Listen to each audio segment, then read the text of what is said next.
बंदी छोड़ सतगुरु रामपाल जी भगवान की जय हो। गुरु विहीन नहीं भाता रे हरि को, गुरु विहीन नहीं भाता हरि को, गुरु विहीन नहीं भाता। गुरु विहीन, अब गुरु विहीन दो प्रकार के होते हैं। एक तो वो जिसने अभी तक गुरु धारण नहीं किया, और गुरु धारण कर लिया तो नकली तत्वदर्शी संत को जिसने गुरु नहीं बनाया।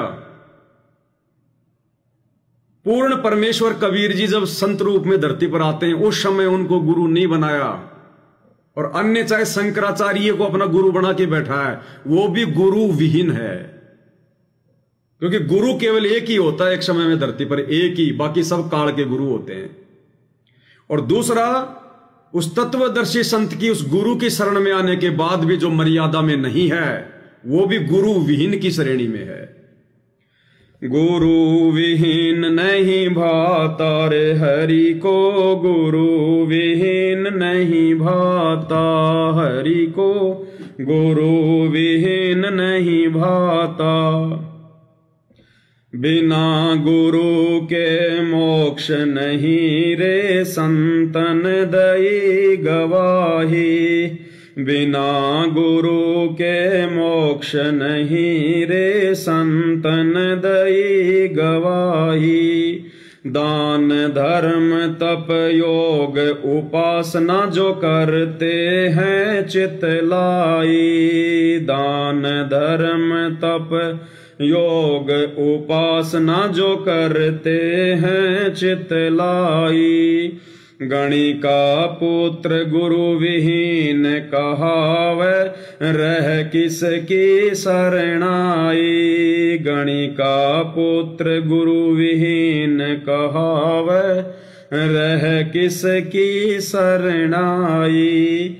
नाम बंदगी भजन कमाई, गुरु विहीन नहीं पाता रे हरि को, गुरु विहीन नहीं भाता रे हरि को, गुरु विहीन नहीं भाता।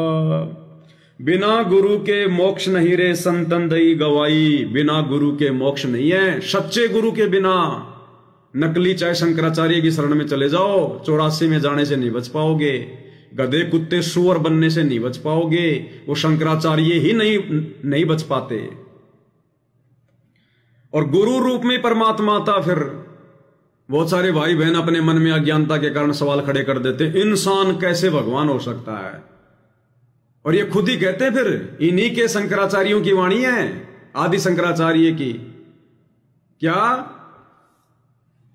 गुरुर ब्रह्मा गुरुर विष्णु गुरुर्देव महेश्वर, गुरुर साक्षात पार ब्रह्म। गुरु कौन? साक्षात पार ब्रह्म, तस्मै श्री गुरुवे नमः। कि वो पार ब्रह्म, सबसे ऊपर वाला भगवान, सतलोक का राजा, वो गुरु रूप में आता है। और गुरु का रूप कैसे होता है? हाथी जैसा नहीं होता, गुरु का रूप होता है इंसान जैसा। अरे कोई इंसान ही तो गुरु बनेगा, और गुरु रूप में पार ब्रह्म आएगा। गुरु साक्षात पार ब्रह्म, तो भगवान किस रूप में आएगा? इंसान रूप में। गुरु कौन बनता है? इंसान। तो भगवान कैसा हुआ? इंसान जैसा। इनकी बुद्धि भ्रष्ट हो रही है इन दुनिया वालों की, कि इंसान भगवान नहीं होता, और फिर कहते हैं गुरु भगवान होता है। तो गुरु कोई जानवर बनता है क्या? गुरु भी तो इंसान ही बनता है। तो भाई और बहनों, बिना तत्व ज्ञान के सब लोग बिना पैंदे के लौटे, बिना पैंदे के। तो बिना गुरु के मोक्ष नहीं रे संतन दई गवाई। दान धर्म तप योग उपासना जो करते हैं चितलाई। चाहे कितना ही दान कर लो बिना सच्चे गुरु के, कितना ही धर्म कर लो, कितनी तपस्या कर लो, कितनी योग साधना कर लो, कितनी उपासना कर लो, कितना ही मन लगा के भक्ति कर लो, गधे की योनि से नहीं बच सकते। अरे तुम सुखदेव ऋषि जितना तो नहीं कर सकते। सुखदेव के बारे में तो जानते होंगे, राजा परीक्षित को स्वर्ग से आकर जिसने भागवत सुनाई थी, उसके जैसी भक्ति तो नहीं कर सकते ना तुम। तो कहते हैं सुखदेव ने 84 भुगती बना पजावे खरवो, और तेरी क्या बुनियाद प्राणी पेंडा पंथ पकड़बो। उस सुखदेव ने भी 84 लाख योनियां भोगी और एक समय वो गधा बना, गधा। अपनी आत्म कथा उसने खुद बताई। फिर ये बाकी कहां से बच जाएंगे? छोटी मोटी कावड़ लाने वाले, मंदिर मस्जिद चर्चों में जाने वाले, छोटे मोटे जप तप करने वाले, ये कहां से अपना बचाव कर लेंगे?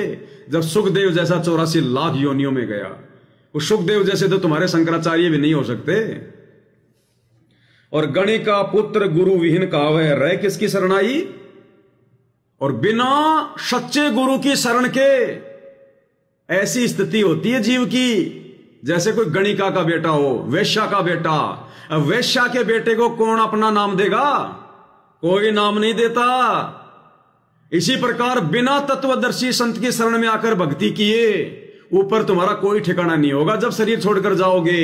जैसे वैश्या को बेटे को कोई अपना नाम नहीं देता, कोई उसका बाप नहीं कहलाता, ऐसे बिना सतगुरु रामपाल जी की शरण के वर्तमान में धरती पर, चाहे आप खुद शंकराचार्य हैं, वहां जाकर गणि का पुत्र जैसी हालत होगी धर्मराज के दरबार में। और नाम बंदगी भजन कमाई गुरु विहीन नहीं पाता। कितना ही नाम का जाप कर ले, कितनी बंदगी कर ले, कितना भजन कर ले, कितनी कमाई कर ले भक्ति की, गुरु विहीन कुछ नहीं पल्ले पड़ेगा। क्योंकि भक्ति की कमाई मिल जाएगी लेकिन मोक्ष नहीं मिलेगा। और भक्ति की जाती है मोक्ष के लिए। जो तुमने दान धर्म किया, जो भक्ति करी, वो तो परमात्मा दे देगा। साहिब हकना राक्षी जब मांगो तब दे। आज तुमने दान धर्म कर दिया, अगले जन्म में दे देगा परमात्मा। कोई सेठ बना देगा, कोई मंत्री बना देगा। ये कौन बने हुए हैं? सरपंच, मंत्री, पार्षद, मुख्यमंत्री, प्रधानमंत्री, राष्ट्रपति, ये कौन है? ये वही आत्माएं हैं जिन्होंने नकली गुरु धारण किए और मन लगाकर दान धर्म किया, भक्ति कमाई करी, एक लंबा 84 का चक्कर काटकर भी आ गए। और उस दान धर्म के कारण जो नकली गुरु बनाकर की थी, आज मंत्री संतरी बन गए, भगवान ने दे दिया। अब ये कितने दिन की है? जिस दिन इनकी बैटरी डिस्चार्ज होगी, भक्ति कमाई इनकी नष्ट होगी, फिर ये गधे की योनि में जाएंगे। राजा तो सीधा गधे की योनि में जाता है। एक हरि की भक्ति बिन राजा गधा होए, माटी लदे कुमार की घास न डाला कोई। तो क्या कमाइए? कुत्ता बना देगा काल। नकली गुरु बनाकर जो दान धर्म करते हैं, जो भंडारे करते हैं, कंबल बांटते हैं, खाना खिलाते हैं, और गुरु नकली बना रखा, अगले जन्म में उसको कुत्ता बना देगा किसी सेठ के घर में।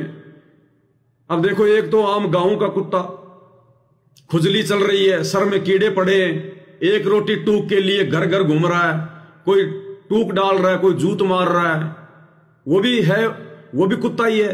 और एक कुत्ता मुकेश अंबानी के घर पर एसी कमरे में रहता है, और जिस गाड़ी में मुकेश अंबानी घूमेगा, वो चाहे 10 करोड़ की हो, चाहे 20 करोड़ की, चाहे हेलीकॉप्टर, उसमें वो कुत्ता भी घूम रहा है। खाने के लिए बढ़िया बढ़िया खाना, डॉक्टर की सुविधा है, वो भी कुत्ता ही। अब उस कुत्ते को इतनी सुविधा क्यों?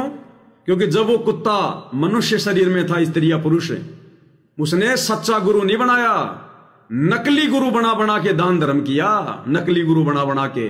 और नकली गुरु उसका मोक्ष नहीं करवा पाए, उसको कुत्ते की योनि में जाना पड़ा। और जो दान धर्म की जो कमाई की थी, वो कमाई उसको उस कुत्ते की योनि में मिल गई, मुकेश अंबानी के घर पर जन्म लेकर। अब वो भाई साहब इस जन्म में तो भाई अपना कुत्ते की योनि में चलो थोड़ा बहुत सुख भोग रहा है, अगले जन्म में बन गया सुअर, कीचड़ में लौटेगा, गटर में लोगों का लैट्रिन खाएगा, फिर कौन उसको 15 करोड़ की गाड़ी में घुमाएगा? तो ये दुर्गति होती है बिना तत्वदर्शी संत की शरण के जो भक्ति की जाती है। इसलिए गुरु जी कहते हैं, गुरु विहीन नहीं भाता रे हरि को। नारद मुनि ने बहु तप की न्या रहा गुरु बिन खाली। नारद मुनि ने बहु तप की न्या रहा गुरु बिन खाली। वाद विवाद बहुत सा की न्या पेश एक ना चाली। वाद विवाद बहुत सा की न्या पेश एक ना चाली। कालू जी मर गुरु करो ऋषि जी भक्ति बन निराली। कालू जी मर गुरु करो ऋषि जी भक्ति बन निराली। बिना गुरु के नरक का भागी खुद बर मां समझाता रे हरि को गुरु विहीन नहीं भाता रे हरि को गुरु विहीन नहीं भाता। नारद जी अपने आप को पता नहीं क्या मान रहे थे, एक नंबर का भगत विष्णु जी का, एक नंबर का ऋषि। अपनी पिछले जन्म की रिद्धि सिद्धि के कारण, अपने तप के कारण, जब कभी वो मनुष्य शरीर में था, उस तप के कारण 1 सेकंड में 100 शरीर धरती पर, 1 सेकंड में 100 शरीर ऊपर के लोकों में। और बोला मुझे क्या जरूरत है गुरु बनाने की। उसको किसी ने बताया कि बिना गुरु के गधा बनेगा, 84 में जाएगा। बोला मुझे क्या जरूरत है गुरु बनाने की, और मेरे बराबर है कौन जिसको मैं गुरु बनाऊं। तो खेल सारा परमात्मा खेलता है। मालिक ने कहा कि कालू झीमर है। पहले था वो झीमर, मछलियां पकड़ता था, लेकिन जब से उसको तत्व ज्ञान हुआ है तब से वो मछियारा नहीं रहा, वो संत बन गया। उस कालू झीमर से नीचे जाकर नाम दीक्षा ले, फिर तेरा 84 से तेरा पीछा छूटेगा। फिर भी उसने बहुत सारा वाद विवाद किया कि मैं कैसे नाम लूं उससे। और कहा गया कि सुबह सुबह जब तू जाएगा, सबसे पहले तुझे जो व्यक्ति दिखाई दे, जो तेरे सामने हो, उसी को गुरु बना लेना। अब वो डर भी गया। अब सुबह सुबह गया तो सामने से कालू झीमर जी आए। अब नारद ने देखा ये तो झीमर है, ये तो मछियारा, नीची जाति का है, और मैं इसको अपना गुरु बनाऊंगा। वापस आ गया। दूसरे दिन फिर गया, फिर से वही कालू झीमर जी आए। और फिर आकाशवाणी हुई कि नारद जी पैर पकड़ ले, गुरु बना ले। कहां तेरे को ये झीमर दिखाई दे रहा है, गधे की योनि में जाएगा। फिर उसकी चेतना खुली, कई जन्म दिख गए उसको गधे के, बिना गुरु के जो उसने भोगे थे। पैर पकड़ लिए, और जो फिर झीमर जी ने नाम दिया, क्योंकि झीमर को फिर परमात्मा जी मिले थे, फिर जो उसने नाम दिया नारद जी ने वो भक्ति करी। तब जाकर नारद जी का थोड़ा बहुत 84 का फंद कटा है, पूरा नहीं कटा। पूरा फंद तो सतगुरु रामपाल जी की शरण में। और इस कलयुग की बिचली पीढ़ी में धरती पर अगर नारद जी का जन्म होगा कभी, वर्तमान में तो आप और हमारे को मौका दिया भगवान ने। अभी नारद जैसों को तो कई बार 84 भोगनी है, तब जाकर उसका फंद छूटेगा। ये मुक्ति खेत है धरती। तो नारद मुनि ने बहुत तप कीन्या, रहा गुरु बिन खाली। वाद विवाद बहुत सा कीन्या, पेश एक ना चाली। और कालू झीमर गुरु करो ऋषि जी, भक्ति बने निराली। और बिना गुरु के नरक का भागी, खुद ब्रह्मा समझाता, उसका बाप ब्रह्मा समझा रहा है कि बेटा बिना गुरु के नरक भोगना पड़ेगा। बोला कालू झीमर को अपना गुरु बना ले। अब सोचो भाई और बहनों, दुनिया कहती है गुरुर ब्रह्मा, गुरुर विष्णु, गुरुर देव महेश्वर है, और ब्रह्मा जी खुद अपने बेटे को झीमर के पास भेज रहा कि वो है गुरु असली, और दुनिया ब्रह्मा जी के पीछे लग रही है गुरुर ब्रह्मा, गुरुर ब्रह्मा। ये है उल्टा ज्ञान। अगर गुरु ही अगर ब्रह्मा ही सबसे बड़ा गुरु होता तो नारद को क्यों भेजता झीमर के पास में कि गुरु बना ले, नहीं तो 84 में जाएगा। खुद ना दे देता दीक्षा कि आजा बेटा ले ले से, मेरे से बड़ा कौन है गुरु। सुख देव गुरु विहीन फिरे था, तप के तेज भुलाया। सुख देव गुरु विहीन फिरे था, तप के तेज भुलाया। मुझ सम और नहीं है जग में, योगी भरम भूल भर माया। मुझ सम और नहीं है जग में, योगी भरम भूल भर माया। काग भूषण और नारद जी ने तरह तरह समझाया। काग भूषण और नारद जी ने तरह तरह समझाया।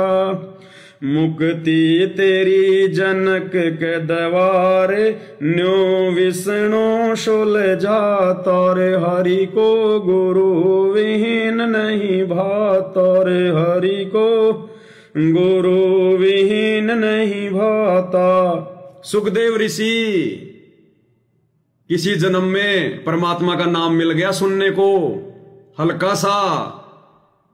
जब शंकर जी के रूप में कबीर भगवान सतगुरु रामपाल जी पार्वती जी को अमर मंत्र दे रहे थे, उस समय सुखदेव ऋषि एक तोते के अंडे में सड़ा हुआ अंडा, गड़ा हुआ अंडा, उसमें प्रवेश था आत्मा के रूप में। और शंकर जी के मुंह से वो अमर मंत्र सुनकर वो अंडा स्वस्थ हो गया, फूट गया, पक्षी बनकर उड़ गया। कुछ पिछले जन्म की भक्ति शक्ति और कुछ वर्तमान में फिर परमात्मा ने उसके वो कनेक्शन लगा दिया। कोई समय निर्धारित था परमात्मा का, उड़ के चल पड़ा। और वेदव्यास ऋषि की जो पत्नी थी, जब उसने जम्भाई ली, जब उसने मुंह फाड़ा, तो सूक्ष्म रूप बनाकर उस मुख के माध्यम से उसके गर्भ में जाके बैठ गया और 12 वर्ष तक बाहर नहीं निकला, क्योंकि परमात्मा की दया से उसको चेतना रही। क्योंकि मां के गर्भ में आत्मा को चेतना रहती है कि कितनी बार तू गधा बन लिया, कुत्ता बन लिया, तूने नरक भोग लिया। और भाई ये तो मां के गर्भ से बाहर निकलते ही ये तीनों गुणों का प्रभाव, ब्रह्मा विष्णु महेश का, रजोगुण सतोगुण तमोगुण का, जीव को सब कुछ भुला देता है। और भाई बिना गुरु के मुक्ति नहीं। और ये 3 गुणों की माया दिमाग नहीं खुलने देती। 12 साल तक मां के गर्भ से बाहर नहीं आया। अंत में ब्रह्मा विष्णु महेश भी दुखी हो गए कि तो सिस्टम बिगड़ जाएगा। 12 महीने माता बहनें यदि पेट में बच्चा रखेंगी तो वो तो दुखी हो जाएंगी, सृष्टि का नियम बिगड़ जाएगा। तीनों देवता लास्ट में एक साथ आए और विनती करी कि महाराज जी बाहर आ जाओ। तो सुखदेव ने कहा कि ऐसे नहीं आऊंगा भाई। अब मां के गर्भ में देवताओं का बस नहीं चलता, किसी का भी। अब सुखदेव इतनी जिद क्यों कर रहा था? आप और हम क्यों नहीं कर पाए? वो सब परमात्मा की दया से मालिक ने उदाहरण बनाने थे आप और हमारे लिए, कलयुग की पिछली पीढ़ी वालों के लिए, कि ये 3 गुणों की माया क्या है। मां के गर्भ से बाहर निकलते फिर जीव का क्या सत्यानाश हो जाता है, सब कुछ भूल जाता है और मां के गर्भ में सब कुछ याद रहता है। तो उसने कहा कि तू आए भी गा कैसे? बोला आप तीनों देवता अपनी माया रोको, ये त्रिगुण माया जिसको पूरे संसार ने अपने लपेटे में ले रखा है, काम क्रोध लोभ मोह अहंकार में डाल रखा है। बोला ये हमारे बस की बात नहीं है। अगर हमने 1 सेकंड भी रोक दी ना, हम खुद ही फट जाएंगे। इसका प्रेशर हम भी नहीं झेल पाएंगे, हम कैसे रोक दें? अरे बांध के पानी को एक आदमी रोक सकता है क्या? अगर बांध अगर फूट जाए, बहुत बड़ा डैम, कोई व्यक्ति उसको रोक सकता है? फावड़ी वगैरह लेके मिट्टी डाल डाल के शोपन में भी नहीं सोच सकता कोई, इतना तेज वेग होता है। तो ब्रह्मा विष्णु महेश ने कहा कि हम नहीं रोक सकते। अब भाई और बहनों, उस समय ये तत्व ज्ञान है। उन तीनों देवताओं के रूप में भी वो लीला कबीर भगवान सतगुरु रामपाल जी कर रहे थे। अपनी माया को ये परमात्मा ही रोक सकता है। ये 3 गुण सतलोक से काढ़ लेके आया था। ये परमात्मा के नौकर है, खवास है। ये तीनों गुण और 5 ये तत्व है। पृथ्वी अग्नि जल वायु आकाश, ये 5 तत्व है।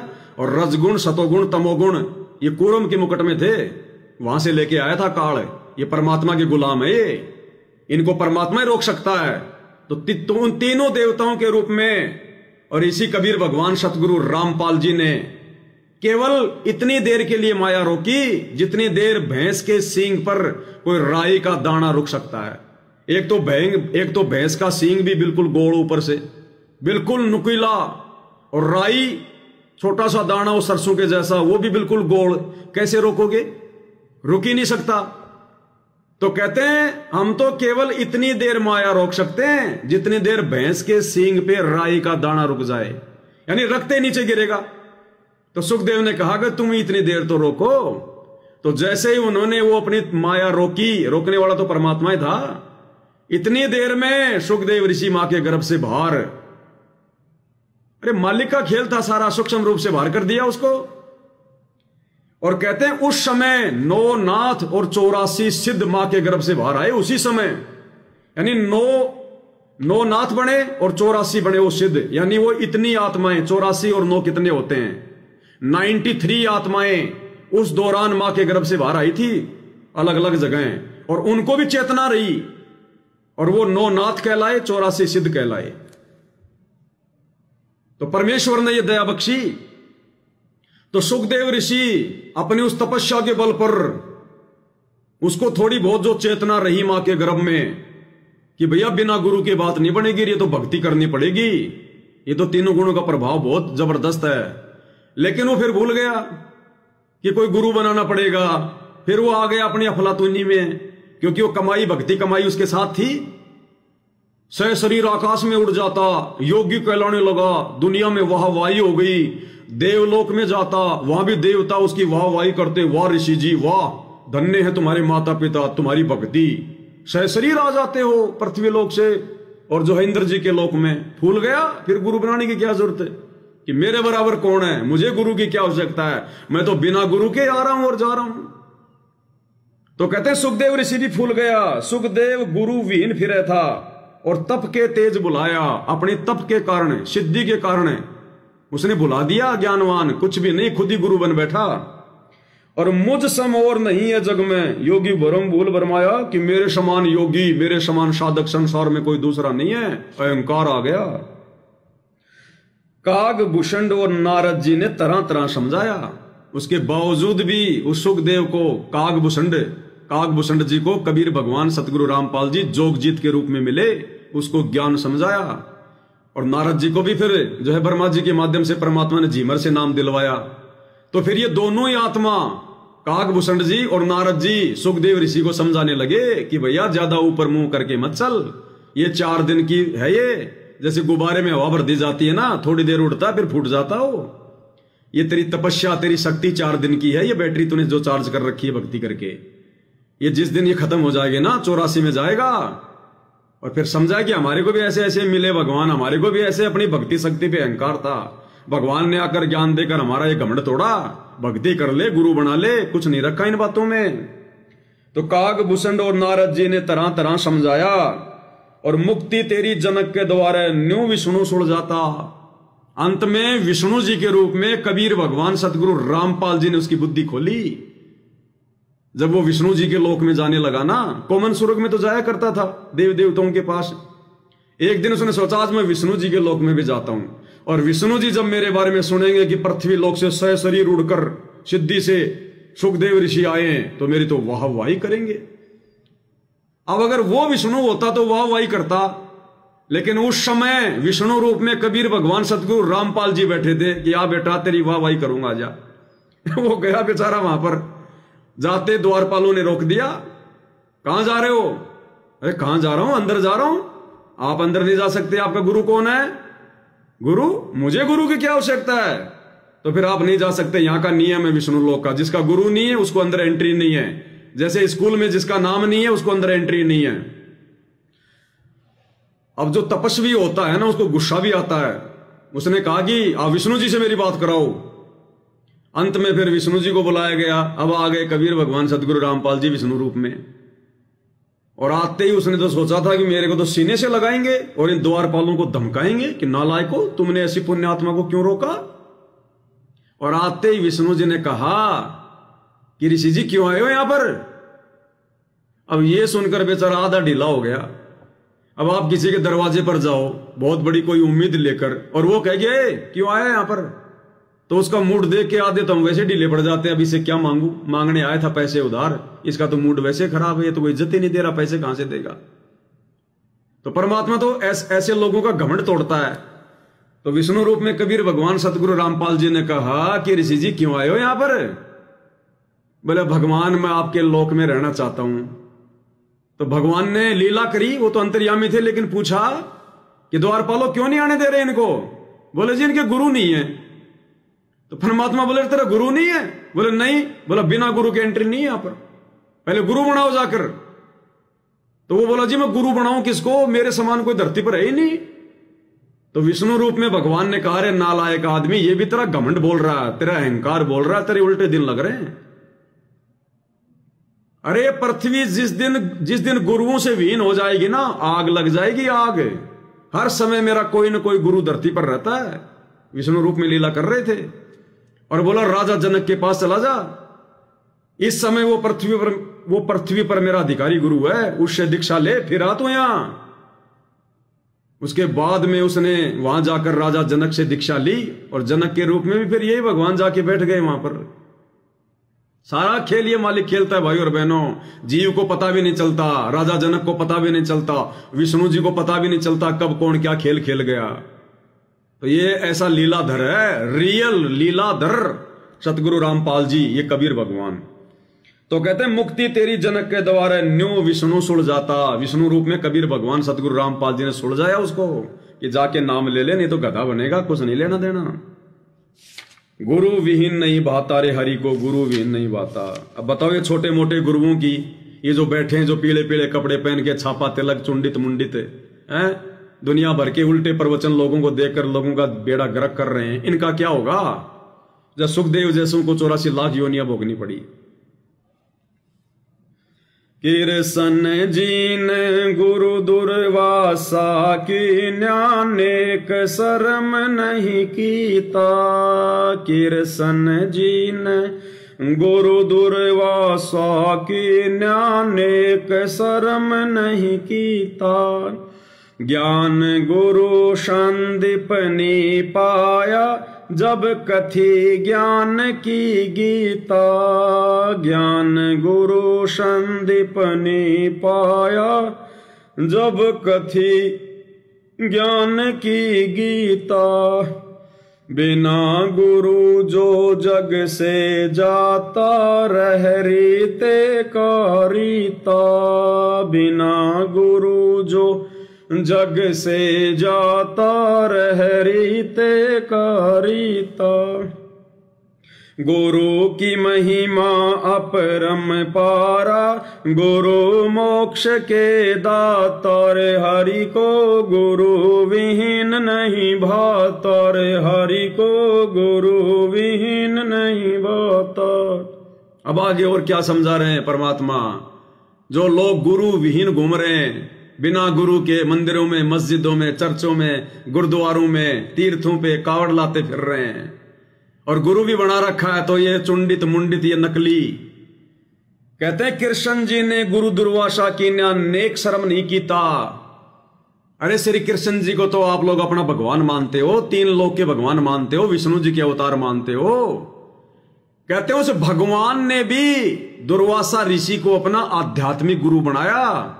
एक इंसान को भगवान होते हुए कोई शर्म नहीं करी, नेक शर्म नहीं कीता, क्योंकि उनको ज्ञान था कि इस पृथ्वी लोक पर भले मैं लीला करने आया हूं।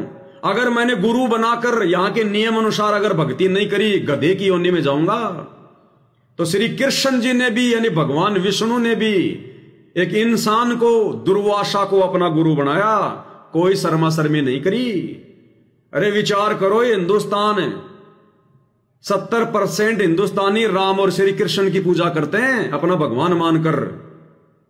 और रामचंद्र जी ने, विष्णु जी ने त्रेता युग में वशिष्ठ को, एक इंसान को अपना गुरु बनाया, और द्वापर में उसी विष्णु ने कृष्ण रूप में दुर्वासा को अपना आध्यात्मिक गुरु बनाया। और जैसा उन्होंने उनको मंत्र दिया ओम नाम का, वैसी उन्होंने साधना की। अब वर्तमान के आप और हमारे जैसे 2 कोडी के ये गुटका मुंह में भर के तान से अंदर थू थू करने वाले, जय श्री राम के नारे लगाने वाले, अरे कहां है भाई ठिकाना? जब तुम्हारे भगवानों ने भी गुरु बनाना पड़ा यहां पर, बिना गुरु के उनकी भी मुक्ति नहीं, उनका भी मोक्ष नहीं। फिर आप और हमारी क्या औकात जो बिना गुरु के हम लोग मुक्ति प्राप्त कर लेंगे, 84 से बच जाएंगे, नरक में जाने से हम बच जाएंगे। तो कहते हैं कृष्ण जी ने गुरु दुर्वासा की नेक शर्म नहीं कीता। कम से कम अपने भगवानों से तो समझ लो। और ज्ञान गुरु संदीप नहीं पाया तब कथी ज्ञान की गीता। श्री कृष्ण जी के 2 गुरु थे, आध्यात्मिक यानी मुक्ति वाले गुरु थे, आध्यात्मिक ज्ञान देने वाले गुरु थे दुर्वासा। और जो संदीपनी उनके जो गुरु जी थे, उन्होंने केवल उनको अक्षर ज्ञान कराया था। जैसे हम बच्चे को स्कूल भेजते हैं क ख ग पढ़ाने के लिए, तो संदीपनी ने केवल उनको पढ़ाया लिखाया। संदीपनी उनके आध्यात्मिक गुरु नहीं थे, भक्ति का ज्ञान देने वाले गुरु नहीं थे। दुर्वासा जी उनके आध्यात्मिक गुरु थे। तो ज्ञान गुरु संदीपनी पाया जब कथी ज्ञान की गीता, तब कहीं जाकर वो महाभारत में गीता का ज्ञान दे पाए। और वो गीता का ज्ञान भी असल में देने वाला कौन था, ये खेल भी जब सतगुरु रामपाल जी के सत्संग सुनोगे तब पता चलेगा। और बिना गुरु जो जग से जाता रह रीते का रीता, यानी खाली का खाली रहेगा। बिना गुरु के जो संसार से जाता है वो तो खाली का खाली। अरे जो लोग नकली गुरु बनाते हैं ना भाई, असली गुरु मिलना हर किसी के भाग्य में नहीं होता। ये जीव की बस की बात नहीं है। तत्वदर्शी संत की खोज नहीं की जाती। तत्वदर्शी संत खुद अपनी खोज करवाता है, अपनी शरण में लेता है। तत्वदर्शी संत को, कबीर भगवान को, इस सतगुरु रामपाल जी परमात्मा को कोई खोज नहीं सकता। ये तो जिन पर दया करते हैं उनको अपनी शरण में लेते हैं। तो कहते हैं तत्वदर्शी संत का मिलना तो बहुत दूर की बात है। ये बाकी जो जितने भी नकली गुरु, आचार्य, शंकराचार्य, महंत संत जो बैठे हैं जगह जगह, एकमात्र वर्तमान में संत रामपाल जी के अलावा। कहते हैं अगर उनकी भी अगर कोई भक्ति ना करके अगर वैसे ही जाता है अपनी मन मर्जी राम राम राम राम ओम ओम ओम हरि ओम हरि ओम हरि ओम, बिना गुरु के, और जो ये साधना करता है चाहे मंदिर में, मस्जिद में, चर्चों में, गुरुद्वारों में कावड़ लाए, कुछ भी करे और गुरु है नहीं, कहते हैं वो तो रीते का रीता जाता है, खाली का खाली, सीधा 84 लाख योनियों में। उसको तो स्वर्ग भी नहीं मिलता थोड़े बहुत समय के लिए, सीधा 84 में और नरक में डाला जाता है बिना गुरु वाले को। और जो व्यक्ति ये नकली गुरु बना लेते हैं और उनके अनुसार थोड़ा बहुत दान धर्म करते हैं, भक्ति करते हैं, जैसे भी झूठे मूठे उन्होंने जंतर मंत्र दे रखे हैं, कहते हैं वो व्यक्ति थोड़े समय के लिए तो स्वर्ग में जाएगा, थोड़े बहुत समय के लिए तो उसको स्वर्ग मिलेगा, जाना तो फिर उसको भी 84 में पड़ेगा, नरक में पड़ेगा। लेकिन जो गुरु बना के थोड़ी बहुत जो भक्ति करता है टूटी फूटी काल लो की, कहते हैं वो थोड़ा बहुत कुछ तो लेके जाता है धर्म कर्म की कमाई। और जो बिना गुरु के वैसे ही मनमुखी, कहते हो तो सीधा 84 में गधे की योनि में ठोका जाता है। बिना गुरु जो जग से जाता रह रीते का रीता, और गुरु की महिमा अपरंपारा, गुरु मोक्ष के दाता। कौन से गुरु की महिमा? कबीर परमेश्वर जब गुरु रूप में आते हैं, जैसे वर्तमान में सतगुरु रामपाल जी के रूप में आए हैं, कहते हैं गुरु की महिमा अपरंपारा, 7 दीप 9 खंड में गुरु से बड़ा ना कोई, करता करे ना कर सके सतगुरु करे सो होय। 7 समुद्र की मसी करूं लेखनी करूं बन राय, सब धरती का कागज करूं पर सतगुरु गुण लिख्यान हो जाए। वो सतगुरु आप और हमें प्राप्त है भाई और बहनों, बड़े सौभाग्य से, सतगुरु रामपाल जी परमेश्वर। तो कहते हैं गुरु की महिमा अपरंपारा, गुरु मोक्ष के दाता। 5 प्रकार की मुक्ति बताई गुरुदेव ने, 4 प्रकार की मुक्ति तो 21 ब्रह्मांड तक की है, गधे कुत्ते सुअर बनने की। 4 प्रकार की मुक्ति वाला व्यक्ति थोड़े बहुत समय के लिए स्वर्ग में, महास्वर्ग में, राजा महाराजा, फिर सीधा 84 में। और 5वीं मुक्ति है सतलोक वाली मुक्ति, वो केवल सतगुरु रामपाल जी दिला सकते हैं वर्तमान में धरती पर, क्योंकि एकमात्र यही पूर्ण संत हैं, एकमात्र ये कथा करने के अधिकारी, एकमात्र शास्त्री कहलाने के अधिकारी, एकमात्र जो है पंडित कहलाने के अधिकारी, विद्वान कहलाने के जो है वो अधिकारी, गुरु कहलाने के अधिकारी आज धरती पर एकमात्र सतगुरु रामपाल जी हैं, दूसरा कोई नहीं है। तो इनकी शरण में आने से ही हम पूर्ण मुक्ति, 5वीं मुक्ति, सतलोक वाली मुक्ति प्राप्त कर सकते हैं, और कोई चारा नहीं है। मीराबाई गुरु विहीन रहे थी कितनी खूब कमाई, मीराबाई गुरु विहीन रहे थी कितनी खूब कमाई, मुक्ति हुई ना युक्ति पाई, संग थे कृष्ण राई, मुक्ति हुई ना युक्ति पाई, संग थे कृष्ण राई। संतों के सत्संग में जाकर ये बात समझ में आई, संतों के सत्संग में जाकर ये बात समझ में आई। गुरु रविदास की शरणा पाई, जब खुला मुक्ति का खाता, रे हरि को गुरु विहीन नहीं भाता, रे हरि को गुरु विहीन नहीं भाता। मीराबाई गुरु विहीन रहती कीनी खूब कमाई। मीराबाई को बचपन से ही ये पढ़ाया गया, बताया गया कि श्री कृष्ण से बड़ा कोई भगवान नहीं, श्री कृष्ण से बड़ा कोई भगवान नहीं। और मीराबाई ने कोई गुरु नहीं बना रखा था, बस कृष्ण जी के मंदिर में जाती, भजन कीर्तन करती, और ये सोच रही थी मैं तो बहुत ज्यादा भक्ति की मैं कमाई कर रही हूं। तो परमात्मा कहते मीराबाई गुरु विहीन रहती कीनी खूब कमाई, और मुक्ति हुई ना युक्ति पाई, संग थे कृष्ण राई। जब तक श्री कृष्ण जी की उसने भक्ति करी, अपने साथ में उनको समझ रही थी, कहते ना तो कोई मुक्ति का रास्ता था उसका, ना भक्ति की कोई युक्ति कोई विधि उसको प्राप्त थी। और संतों के सत्संग में जाकर ये बात समझ में आई। एक बार मीराबाई मंदिर में जा रही थी, संतों का रास्ते में सत्संग हो रहा था। कबीर भगवान जो 650 साल पहले आए हुए थे, मीराबाई के समकालीन थे, अपनी प्यारी आत्मा को अपनी शरण में लेने के लिए वहां सत्संग कर रहे थे, साथ में रविदास जी भी थे। मीराबाई ने सोचा कि संतों का सत्संग है, अच्छी बात बताएंगे, चलो पहले मंदिर में होके आती हूँ फिर सुनूंगी। तो पहले मंदिर में जाके अपनी श्री कृष्ण जी की पूजा पाठ करी, आते समय सत्संग में बैठ गई। अब सत्संग में बैठने के बाद तो भगवान ने तो वही चोट मारनी जिस आत्मा के लिए आए थे। तो परमात्मा ने सब कुछ दिखाया, बताया कि ये तीनों देवता ब्रह्मा विष्णु महेश भी नाशवान हैं, ये अजरो अमर नहीं हैं, इनके माता पिता भी हैं, ये जन्मते और मरते भी हैं। ये खुद अपनी जीवन हिस्ट्री में श्री देवी भागवत में ये स्वीकार कर रहे हैं कि हे माता दुर्गा, हम तो आपसे ऊपर किसी को नहीं जानते, हम तो वही कर्म करते हैं जो आपने हमारे को जो निमित्त बना रखा है। और हमारा तो आविर्भाव यानी जन्म और तिरोभाव यानी जो है मृत्यु होती है। आप ही नित्य हो, जगत जननी हो, सर्वेश्वरी हो। तो मीराबाई तो अंदर से हिल गई, ये क्या, मैं तो श्री कृष्ण जी को ही अजरो अमर और सर्वेश्वर मानकर पूज रही हूं, इनसे बड़ा कोई भगवान नहीं।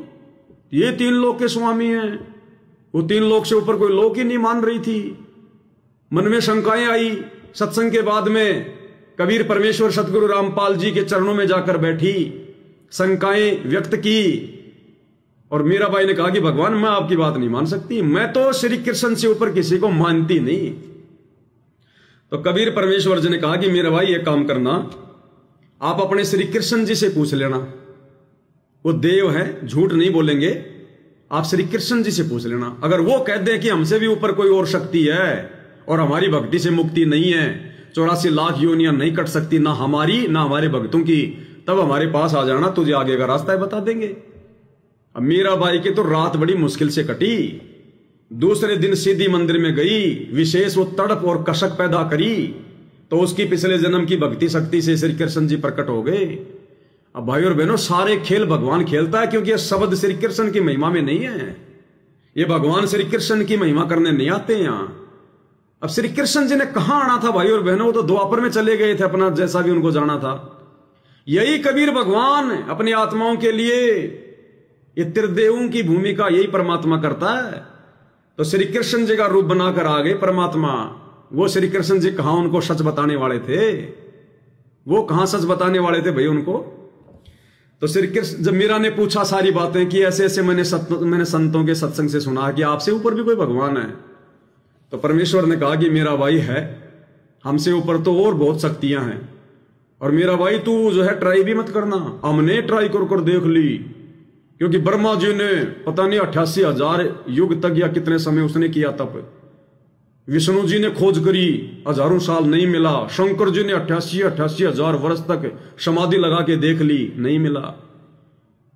तो कहा कि हमने बहुत ट्राई कर लिया, हमें भी नहीं मिला वो। तो मीराबाई के तो धक से हुई, ये भगवान वो संत सही कह रहे थे, और आ गई वहां से, आते ही चरणों में गिर गई कि आप मेरे पिता और मैं आपकी बेटी। तब कबीर भगवान ने, इसी सतगुरु रामपाल जी परमेश्वर ने सारी लीला ये भगवान करता है सतयुग से लेकर इस कलयुग तक। और मीराबाई को परमात्मा ने नाम दीक्षा दी। खेल भले परमात्मा ने रविदास जी के रूप में खेला, रविदास जी काहे की दीक्षा दे देंगे, रविदास जी तो कबीर जी के भगत थे, और एक समय में एक ही महापुरुष होता, आपने देख लिया, और किसी को नाम दीक्षा देने का आदेश ही नहीं होता। तो रविदास जी का रूप बना के परमात्मा ने दीक्षा दी मीराबाई के अहंकार को तोड़ने के लिए, कि ये ठाकुरों की लड़की है। और रविदास जी थे चमार जाति में, कहीं आज तो तू नाम ले ले, और कल को लोग कहेंगे तूने चमार को गुरु बना लिया, और नाम लेने के बाद अगर गुरु के मन में दोष आ गया तो नरक की भागी होगी। तो मीराबाई को दृढ़ करना चाहते थे कि इसमें जात पात है कि नहीं है। तो मीराबाई तो एक नंबर की भगत थी परमात्मा की। तो कहा कि भाड़ में जाओ ये दुनिया, आप मेरे पिता और मां आपकी बेटी, मैंने तो मुक्ति करवानी है, नहीं तो फिर मैं कुतिया की योनि में जाऊंगी, तब ये समाज मेरा क्या करेगा। तो कहते हैं उस समय फिर मीराबाई को वो संतों के सत्संग में जाके ये बात समझ में आई, गुरु रविदास की शरणा पाई, तब खुला मुक्ति का खाता। खाता खुला, पार नहीं हुई। केवल परमात्मा ने उस समय मीरा को अपनी शरण में लेकर मुक्ति का खाता खोला, बैटरी चार्ज करी, वर्तमान कलयुग की बिचली पीढ़ी में फिर से जन्म प्राप्त करवाने के लिए। अब मीराबाई का फिर से जन्म होगा या कहीं हो गया होगा, अब सतगुरु रामपाल जी उसे अपनी शरण में लेंगे, तब मीराबाई का मुक्ति का रास्ता बनेगा, अगर मर्यादा में रहेगी तो। नहीं भाई, चाहे धर्मदास हो, चाहे रविदास हो, चाहे मीराबाई हो, ये परमात्मा भेदभाव नहीं करता, मौका सबको देगा। कलयुग की पिछली पीढ़ी में सतयुग से जिन जिन आत्माओं को परमात्मा तैयार करके लाता है, उन सबको मौका देगा वर्तमान में। पार वही होगा जो अंत तक गुरु को परमात्मा मान के और हर प्रकार से मर्यादा में रह के जो भक्ति करेगा, और यह साधन केवल सात संगति से जुड़ने से होगा, बाकी नहीं होगा। को गुरु रविदास की शरणा पाई, जब खुला मुक्ति का खाता, गुरु हरि को गुरु विहीन नहीं बाता। तो वशिष्ठ आगे मालिक क्या कह रहे हैं, वशिष्ठ मुनि के चरणा लाग्या रामचंद्र अवतारा। वशिष्ठ मुनि के चरणा लाग्या रामचंद्र अवतारा। कह रामचंद्र त्रिभुवन स्वामी, गुरु बिन नहीं गुजारा। कह रामचंद्र त्रिभुवन स्वामी, गुरु बिन नहीं गुजारा। अपने आप बन बैठे ज्ञानी, जन्म जुए जू आर्या। अपने आप बन बैठे ज्ञानी, जन्म जुए जू हारा। गुरु की सेवा साध की संगत, बड़ भागी चित लाता रे। हरि को गुरु विहीन नहीं भाता रे। हरि को गुरु विहीन नहीं भाता। वशिष्ठ मुनि के चरणा लाग्या रामचंद्र अवतारा। जिस प्रकार द्वापर में श्री कृष्ण ने यानी विष्णु जी ने दुर्वासा को गुरु बनाया, इसी प्रकार उसी विष्णु ने जब वो त्रेता युग में रामचंद्र रूप में आए तो परमात्मा समझा रहे जगत वालों, तुम्हारे भगवान श्री रामचंद्र जी ने 3 लोक का भगवान होने के बावजूद भी और एक इंसान को वशिष्ठ ऋषि को अपना गुरु बनाया। फिर तुम कौन से खेत की मूली हो जो जय श्री राम अयोध्या में जाके रामलला के दर्शन करने से तुम मुक्ति पालोगे, 84 से बच जाओगे, सीधे नरक के भागी बनोगे। जब तुम्हारे रामचंद्र जी ने भी इस धरती पर आकर मनुष्य शरीर धारण करके और गुरु बनाना पड़ा और गुरु के बताए अनुसार भक्ति करनी पड़ी, तब जाकर थोड़ा बहुत उनका विष्णु लोक में वापस जाने का जुगाड़ हुआ। तो तुम क्या कर लोगे मेरे भाई, गाड़ियों के पीछे जय श्री राम लिखवा कर? यहां तो गुरु बनाना पड़ेगा, और गुरु भी सच्चा, वशिष्ठ जैसे दुर्वासा जैसे से भी पार नहीं पड़ेगी। सच्चा गुरु, और सच्चा गुरु एक ही है, सतगुरु रामपाल जी। तो कहते हैं वशिष्ठ मुनि के चरणा लाग्या रामचंद्र अवतारा। कहे रामचंद्र त्रिभुवन स्वामी, गुरु बिन नहीं गुजारा। वो श्री रामचंद्र जी भी कहने लगे कि बिना गुरु के सहारा नहीं है, कहीं गुजारा नहीं है, कहीं ठिकाना नहीं है। और अपने आप बन बैठे ज्ञानी, जन्म जुए जू आया। और जो नालायक अपने आप में गुरु बन बैठे हैं, 2 कोटि के जीव, और बन बैठे शंकराचार्य, बन बैठे प्रेमानंद, धीरेन्द्र शास्त्री, अनुरुद्धाचार्य हैं, दुनिया भर को झूठा फोकट का ज्ञान बांट रहे हैं, खुद भी नरक की टिकट करवा रहे हैं, अपने चेलों को भी कर रहे हैं। तो कहते हैं अपने आप बन बैठे ज्ञानी और जन्म जुए जू आ रहा। कहते हैं जैसे एक जुआरी आदमी जुआ खेलता है और जो हार जाता है तो हाथ मसलता जाता है, फिर हाथ मसलता हुआ। कहते हैं अंत में ऐसे हाथ मसलते जाओगे, भक्ति के बिना खाली जाओगे, कोई एंट्री नहीं होगी ऊपर, सीधे यम के दूत यहीं से मारते हुए लेकर जाएंगे, यहीं से गला दबा के तो शरीर निकालेंगे, और यहीं से मारते मारते लठ मारते मारते तांबे की गर्म धरती पर नंगे पैर और वहां ले जाएंगे यमपुरी। और वहां जब धर्मदास जब वहां पर धर्मराज देखेगा इनका खाता, जब वो चित्रगुप्त देखेंगे कि बेटा क्या लाए, ये तो निरे पाप कर्मों की मालगाड़ी भर के लाए। मनमुखी गुरु बन बैठे थे, मनमुखी नरक के भागी, सीधे नरक में, स्वर्ग के दर्शन भी नहीं। कितनी आत्माओं का जीवन बर्बाद करके जाएंगे ये लोग। ये ढंग के भगत भी नहीं है। हमारे देश के चारों शंकराचार्य और ये जितने भी टीवी चैनलों पर आ रहे हैं, अनुरुद्धाचार्य, प्रेमानंद, शंकराचार्य, धीरेन्द्र शास्त्री, ये ढंग के भगत भी नहीं है, भगत भी, और बन बैठे अपने आप में ये गुरु, पाप कर्मों की मालगाड़ी भर के लेके जाएंगे। इनको तो सीधा 84 में डाला जाएगा। अपने आप बन बैठे ज्ञानी और जन्म जुए जू हार्या। और कहते हैं गुरु की सेवा साध की संगत, बड़ भागी चितलाता। गुरु की सेवा, भाई और बहनों, आप और हमारे गुरु कौन है? सतगुरु रामपाल जी। तो कहते हैं गुरु की सेवा। अब गुरु की सेवा क्या है? गुरु की सबसे बड़ी सेवा, गुरु ने जो भक्ति दे दी उसको मर्यादा में रह के करना, सबसे बड़ी सेवा पूजा। उसके बाद में गुरुदेव भगवान के जो है चरणों की सेवा, गुरुदेव भगवान को भोग लगाना उनकी सेवा में आता है, उनको भगवान मान के आरती उतारना उनकी सेवा में आता है।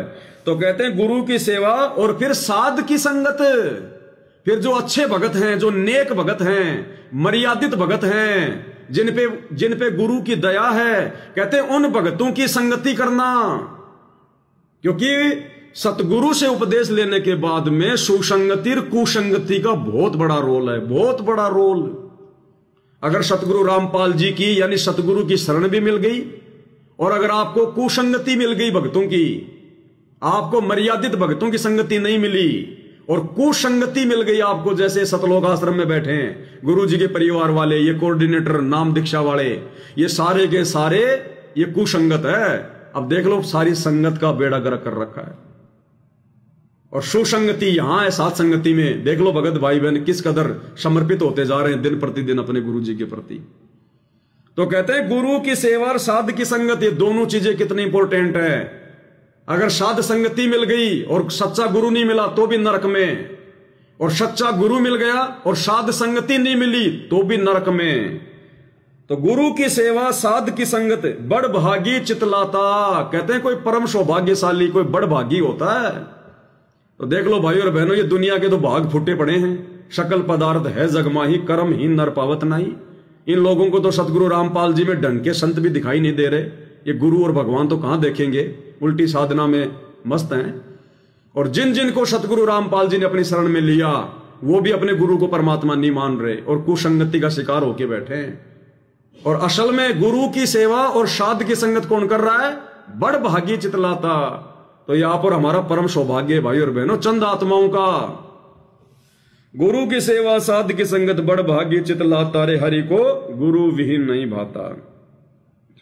अंत कोट ब्रह्मंड का स्वामी मर्त लोक में आया। अनंत कोट ब्रह्मंड का स्वामी मृत लोक में आया। सतलोक राजधानी जिसकी नाम कबीर जुलाहा।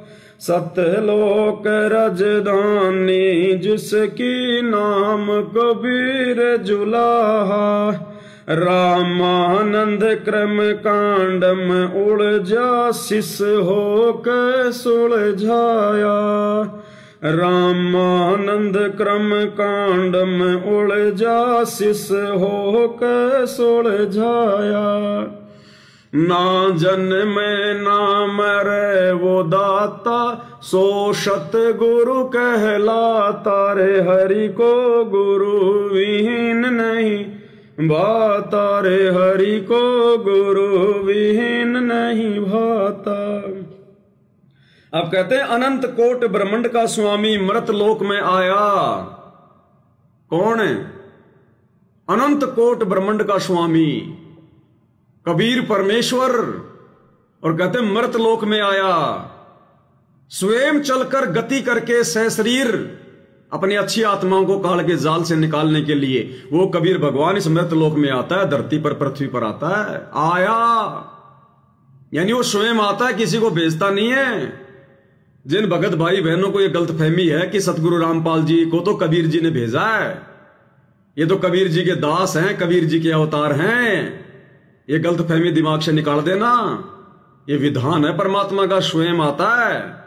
तो कहते हैं अंत कोट ब्रह्मांड का स्वामी मर्तलोक में आया। जैसे वर्तमान में कलयुग की पिछली पीढ़ी में सतगुरु रामपाल जी के रूप में वो कबीर भगवान अनंत कोट का स्वामी मर्तलोक में आया हुआ है। सतयुग में वो कबीर भगवान सतसुकृत ऋषि के नाम से आया। त्रेता में वो कबीर भगवान मुनिंदर ऋषि के नाम से आया। द्वापर में वो कबीर भगवान अनंत कोट का स्वामी करुणामय ऋषि के नाम से आया। और कलयुग के उस प्रथम चरण में 650 साल पहले वही कबीर भगवान कबीर दास नाम से आया, अपने वैदिक नाम से आया। और 350 साल पहले वही कबीर गरीब दास नाम से आया। और वर्तमान में वही कबीर भगवान अनंत कोटि कलाओं का स्वामी, अनंत कोट ब्रह्मांडों का स्वामी सतगुरु रामपाल जी के रूप में आप और हमारे सतगुरु के रूप में प्रकट है। अंत कोट ब्रह्मांड का स्वामी मर्त लोक में आया। सतलोक राजधानी जिसके नाम कबीर जुलाहा। शतलोक राजधानी जिसकी, और क्या है? नाम कबीर जुला। अब एक वाणी पढ़ते हैं भाई और बहनों भोग के समय। संतों की वाणी है अनमोल, इसे ना समझ सके अनबोल, और शायब ने भेद दिया सब खोल, अपनी सतलोक राजधानी का। अरे ये भेद तो वर्तमान में खोला जाता है कलयुग की पिछली पीढ़ी में। क्या कहा था धर्मदास जी को 650 साल पहले कबीर जी ने? धर्मदास मेरी लाख दुहाई, ये मूल ज्ञान कहीं बाहर न जाई। उस समय परमात्मा ने सतलोक का भेद नहीं खोला था अपनी राजधानी का। पूरा ज्ञान नहीं दिया, तत्व ज्ञान नहीं दिया, मूल ज्ञान सार ज्ञान नहीं दिया किसी को भी। ये वर्तमान में देना था। और वर्तमान में किसने खोला वो भेद? सतगुरु रामपाल जी ने। और वाणी क्या कह रही है? संतों की वाणी है अनमोल, इसे ना समझ सके अनबोल, सायब ने भेद दिया सब खोल, अपनी सतलोक राजधानी का। कोई जगह पूरब लाभाग, सफल हुआ दिन जिंदगानी का। आप और हमारी इस जिंदगानी का ये दिन सफल हो गया कि साहेब ने भेद दिया सब खोल, अपनी सतलोक राजधानी का। साहेब ने, तो आज किसने भेद खोला? सतगुरु रामपाल जी ने। साहिब कौन हुए? सतगुरु रामपाल जी। कहां का भेद खोला? अपनी सतलोक राजधानी का। तो कौन है वो? अंत कोट ब्रह्मांड का स्वामी, वो कबीर जुलाहा, जो सारी दुनिया का ताना बाना बुन रहा है, सतगुरु रामपाल जी। सतलोक राजधानी जिसकी नाम कबीर जुलाहा। और रामानंद कर्म कांड में उलझा, शिष्य होकर सुलझाया। 650 साल पहले पंडित रामानंद जी को लोग दिखावे में अपना गुरु बनाया और रियल में अपना शिष्य बनाया। और उस कर्म कांड में उलझे हुए पंडित रामानंद जी को, जिसके नाम से आज भी रामानुज वैष्णव संप्रदाय चल रहा है, उसको 650 साल पहले कबीर जी ने मात्र 5 वर्ष की लीलामय आयु में अपनी शरण में ले लिया। कबीर जी की आयु मात्र लीलामय 5 वर्ष, और पंडित रामानंद जी चारों वेदों के प्रकांड ज्ञाता, 52 द्वारे लगते थे उनके, 4 पता नहीं उनके संप्रदाय चला करते थे, और 104 साल की उम्र थी, 105 साल की। उस समय परमात्मा ने अपनी शरण में लिया, अपने ज्ञान का लोहा मनवाया। और ना जन्मे ना मरे वो दाता, ना जन्मे ना मरे वो दाता, सो सतगुरु कहलाता। सतगुरु कौन कहलाता है? सतगुरु कहलाने का अधिकारी कौन है? अरे हम लोग अपने गुरुदेव को सतगुरु कहते हैं ना, सभी भगत। सतगुरु रामपाल जी भगवान की जय, सतगुरु रामपाल जी भगवान की जय। गुरु जी कहते हैं, नालायको सतगुरु की पहचान क्या होती है? सुन लो। ना जन्मे ना मरे वो दाता, सो सतगुरु कहलाता। रे हरि को गुरु विहीन नहीं होता। इसलिए हम सत्सेवक भाई बहन अपने सतगुरु को पहचान कर किए तो कबीर भगवान साक्षात धरती पर प्रकट है 8 सितंबर 1951 से। और ना जन्मे ना मरे वो दाता, सो सतगुरु कहलाता। इसलिए हम अपने गुरु जी का 8 सितंबर को प्रकट दिवस मनाते हैं। इन आश्रम वालों की तरह अवतरण दिवस नहीं मनाते, जन्मदिन नहीं मनाते। ना सतगुरु जननी जने, जाके माना बाप, पिंड ब्रह्मंड से रहित है, ना वाती नु ताप। इसलिए भाई और बहनों, भगवान ने साध संगतियां शुरू करवाई है। ये सारे भेद परमात्मा ने साध संगति से ही खुलवाने थे। धनी बिहू ना पशु रहे, वो दर दर धक्के खावे। धनी बिहू ना पशु रहे, वो दर दर धक्के खावे। भूख प्यास और गर्मी सर्दी में कष्ट पे कष्ट उठावे। भूख प्यास और गर्मी सर्दी में कष्ट पे कष्ट उठावे। जब वो पशु धनी का हो जा, सब चिंता मिट जावे। जब वो पशु धनी का हो जा, सब चिंता मिट जावे। बड़े भागी आवे गुरु की शरण में, वो जामन मरण मिटाता। रे हरि को गुरु विहीन नहीं भाता रे हरि को, गुरु विहीन नहीं भाता रे हरि को, गुरु विहीन जम नहीं भाता। कहते धनी बिहूना पशु रहे वो दर दर धक्के खावे। बिना धनी का कोई पशु, कोई गाय, कोई भैंस, जिसका कोई धनी नहीं है, जिसका कोई मालिक नहीं है, कहते वो दर दर धक्के खाता है। कभी किसी के खेत में घुसेगा पेट भरने के लिए, कभी किसी के खेत में, कभी वो लठ मारेगा, कभी वो लठ मारेगा।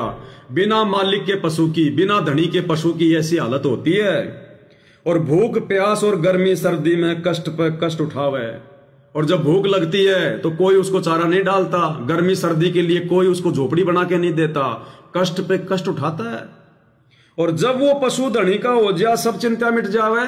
और जब उस गाय को या उस भैंस को जब कोई व्यक्ति अपने घर पर बांध लेता है, जब उसका कोई धनी बन जाता है, कोई मालिक बन जाता है, फिर खाने पीने की, गर्मी सर्दी की टेंशन उस पशु की नहीं होती, उसके मालिक के हाथ में आ जाती है।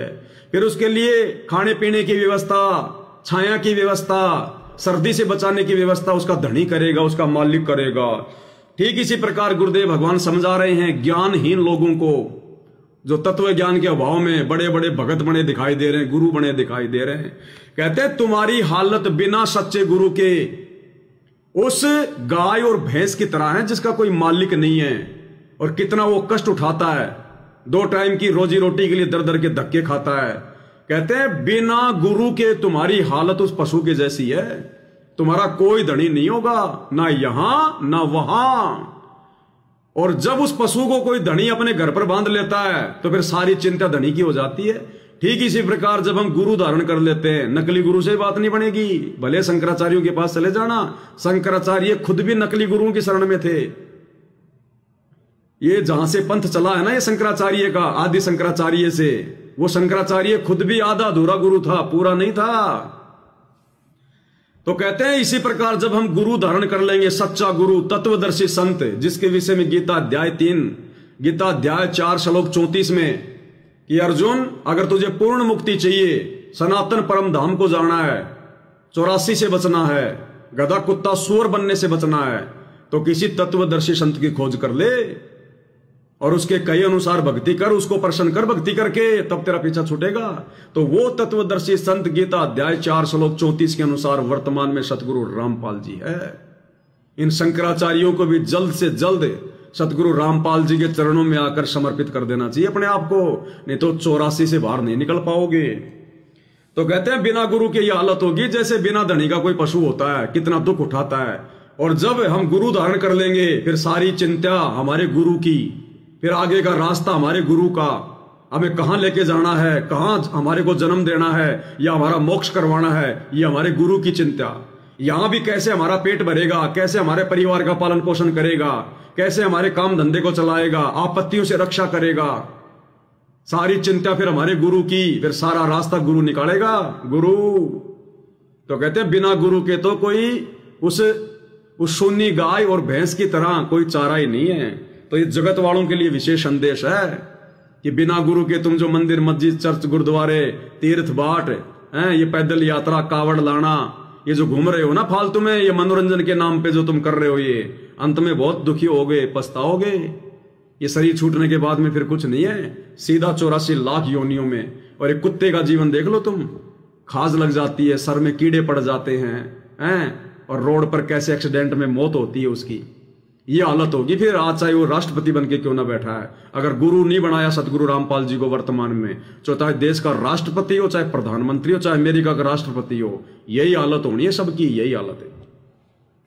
ये तो पिछले जन्म की भक्ति कमाई है जो मंत्री संतरी बन के अपनी मलाई खा रहे हैं। कब तक? जब तक इन्वर्टर की बैटरी चार्ज, पंखा भी चलेगा, लाइट भी जलेगी। और यदि आपने इन्वर्टर को तार, यदि आपने लाइट वाले उस कनेक्शन में नहीं लगा रखा है, तो बैटरी तो डिस्चार्ज होती जा रही है, आगे चार्ज नहीं हो रही, और उसकी एक क्षमता है। और जब वो बैटरी डिस्चार्ज होगी, पंखे भी बंद, लाइट भी बंद है। और कोई ये कहे कि मैंने तो चार्जर में लगा रखा इन्वर्टर, तो भाई तेरे उस लाइट में, तेरे उस कनेक्शन में पावर नहीं है, पावर नहीं है, बिजली नहीं आ रही, तेरी बैटरी उस इन्वर्टर से चार्ज नहीं हो रही। यानी तेरी आत्मा बैटरी है, शरीर हमारा इन्वर्टर है, ये चार्ज नहीं हो रहा। और चार्जर कौन है? गुरु। तो तुम्हारे गुरु नकली हैं, पावर नहीं है। भले तुमने गुरु बना रखे हैं, पावर नहीं मिल रही बैटरी को। बैटरी तो पिछले जन्मों की चार्जिंग से चल रही है, कब तक चलेगी?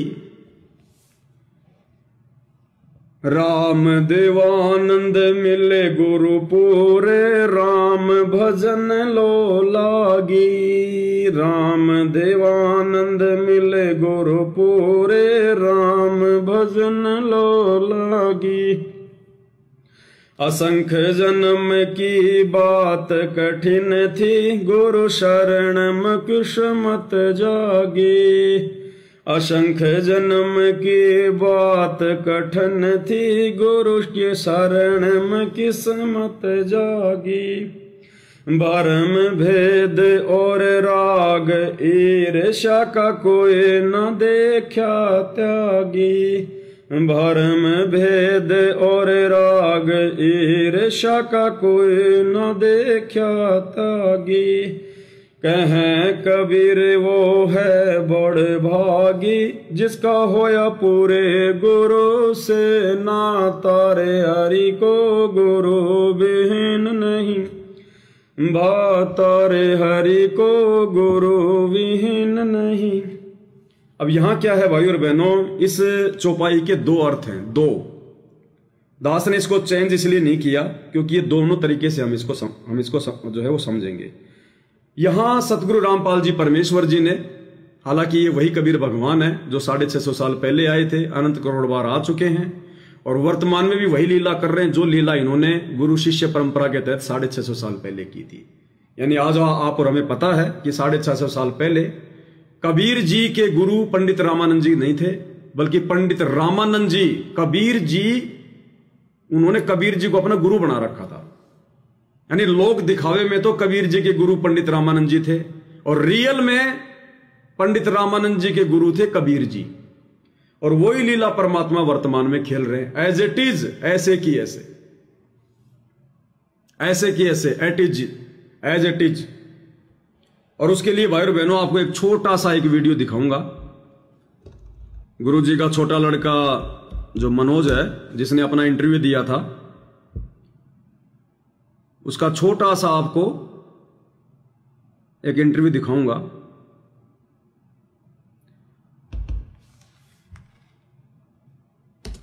सर वो दौर चली। इस वीडियो के अंदर मनोज ने यह क्लियर किया, बिल्कुल क्लियर।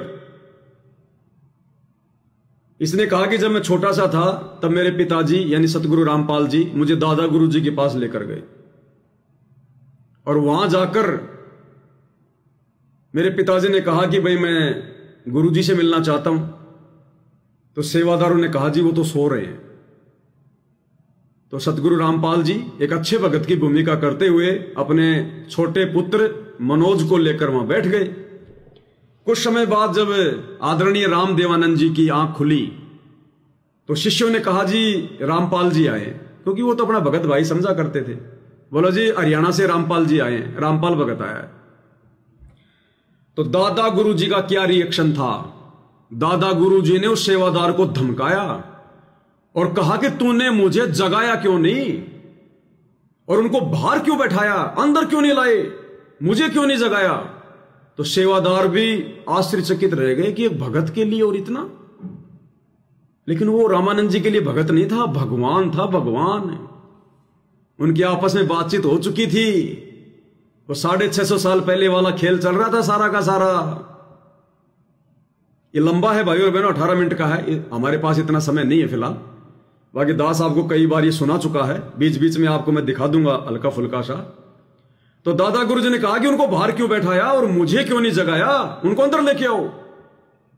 तो सेवादारों ने कहा जी आपको अंदर बुला रहे हैं। अब जैसे ही गुरु जी अंदर गए तो दादा गुरु जी अपने आसन से उठने लगे। उठने की हिम्मत तो नहीं थी लेकिन उठने लगे। इतने में गुरु जी लीला करते हुए, एक अच्छे भगत की भूमिका करते हुए अपने मुंह बोले गुरुदेव आदरणीय राम देवानंद जी के चरणों में जा बैठे। और दादा गुरु जी कह रहे नहीं नहीं नहीं, आपकी जगह नीचे नहीं है, आपकी जगह यहां है। यानी जहां मैं बैठा हूं गुरु पद पर, आपकी जगह यहां है, आपकी जगह मेरे चरणों में नहीं है। उनको पता चल गया था कि भगवान आए हुए साक्षात कबीर परमात्मा जिसका मुझे इंतजार था। यह भेद केवल गुरुजी ने रामानंद जी को बताया था और किसी को नहीं। मना करने के बावजूद नहीं बोले जी आप ऊपर आओ, अब आप ऊपर आओ, लेकिन गुरुजी तो एक अच्छे भगत की भूमिका निभा रहे थे ना, नहीं बैठे। फिर ये मनोज कह रहा है, ये लड़का जो है ये सवाल कर रहा है कि ये तो कहीं ना कहीं 650 साल पहले वाली कहानी की तरफ इशारा कर रहा है, जो पंडित रामानंद जी और कबीर जी के जो मुंह बोले गुरु बने हुए थे। तो मनोज कह रहा कि हाँ बिल्कुल वही कहानी हो रही है, सेम टू सेम वही कहानी। यानी गुरुजी आदरणीय रामदेवानंद जी के चेले नहीं थे, आदरणीय रामदेवानंद जी संत रामपाल जी के भगत थे। ये उन दोनों के बीच की मिस्ट्री थी ये। और उसके बावजूद भी ये नालायक आज भी गुरुजी को परमात्मा नहीं मान रहे, इतना सब कुछ अपने मुंह से बोलने के बाद भी। इसलिए कहते हैं करनी तज कथनी कथा ज्ञानी दिन रात, कुत्ते ज्यों भोकत फिरे सुनी सुनाई बात है। इसका इंटरव्यू भी परमात्मा ने आप और हम सत्सेवकों को विश्वास दिलवाने के लिए इसके मुंह से बुलवाया, नहीं तो 30 साल हो गए इसको आज तक नहीं बोला इसने ये बात है। जब कबीर सागर पे वीडियो बन रहा जो है वो बन रहे थे कबीर सागर के सरलार्थ पर, उसी समय ये मैटर आ गया था और परमात्मा ने उसी समय इसका इंटरव्यू दिलवाया। और आप और हमारे कितना काम आया इसका इंटरव्यू, हमारा कितना विश्वास बढ़ा। थोड़ा थोड़ा देखते हैं क्या कुछ बातचीत हो रही है।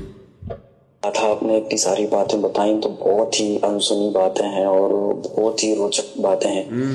ऐसा बड़ी रोचक बात है, कोई कॉमिक्स की बातें हो रही हैं, बड़ी रोचक बात है। मजे ले रहा है क्या? आनंद लेने की बातें हैं, बड़ी रोचक बात है।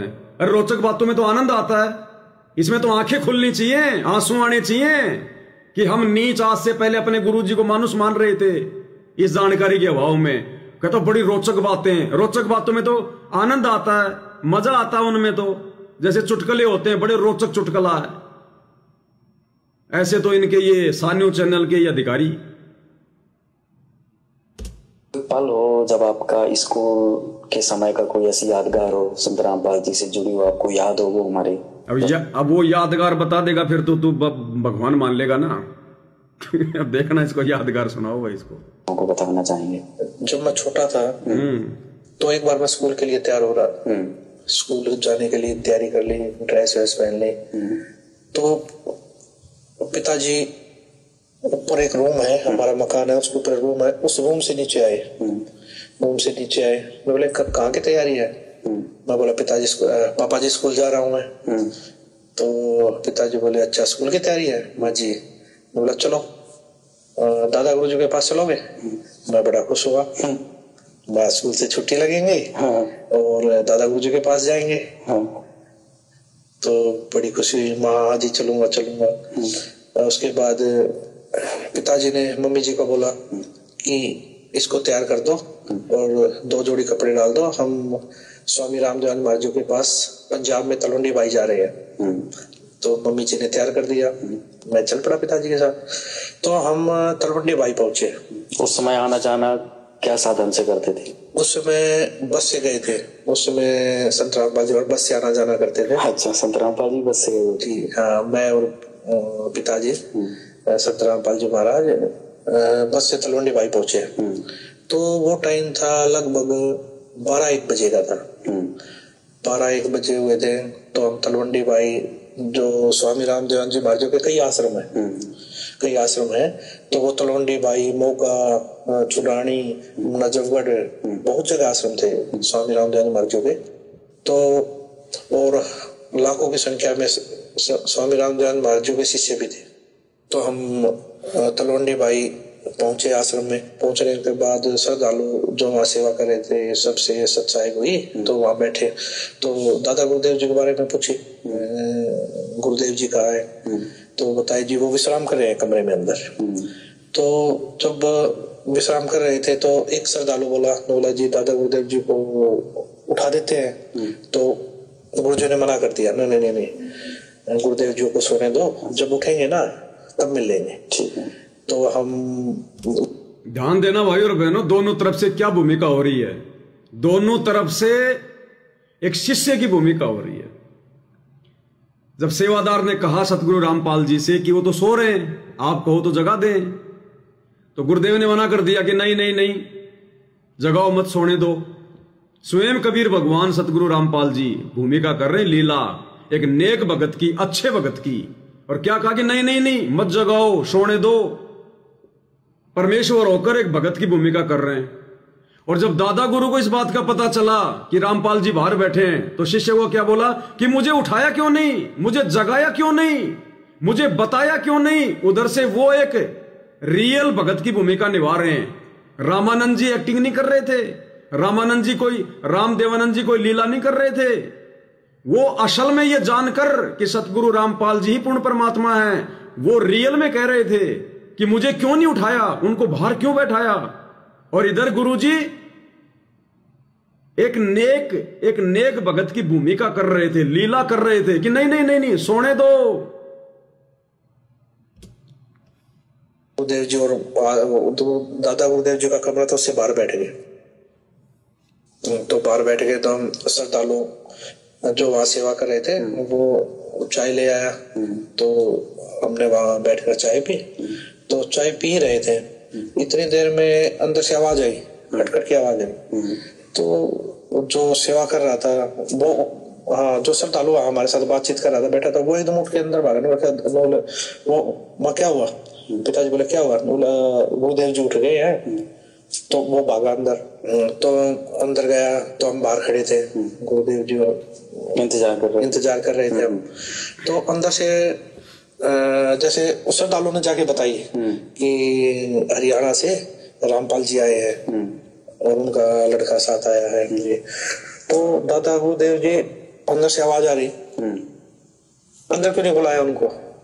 दादा गुरुदेव जी अंदर क्यों नहीं आए, अंदर क्यों नहीं लेके आए आप उनको। अच्छा, अब बताओ भाई और बहनों, कौन है सतगुरु रामपाल जी। 1997 में दाढ़ी मूछ वाले कबीर जी आए सतलोक से चलकर। संत रामपाल जी एक जीव को, एक आत्मा को सतलोक भेज दिया। खुद संत रामपाल जी का रूप बनाकर बैठे हैं। ये कब की बातें बता रहा है, ये 1991-92 के आसपास की बातें बता रहा है। 1991-92 के आसपास की। उस समय तक सतगुरु रामपाल जी को नाम देने का आदेश भी नहीं हुआ था। और उस समय उनका गुरु उनकी इतनी इज्जत कर रहा है। अरे चेला गुरु की इज्जत करता है, गुरु चेले की। लेकिन उस गुरु को पता चल गया था कि जो दुनिया के दिखावे में तेरा चेला बनने की एक्टिंग कर रहा है ना, ये असल में सारी सृष्टि का बाप है। ये कबीर जुलाहा सतगुरु रामपाल जी। फिर भी समझ में नहीं आती तुम लोगों के।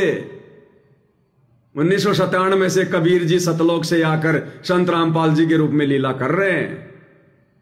तो एक जीव के आगे, इससे पहले तुम लोगों के अनुसार एक जीव थे, फिर सतगुरु रामपाल जी 1997 से पहले।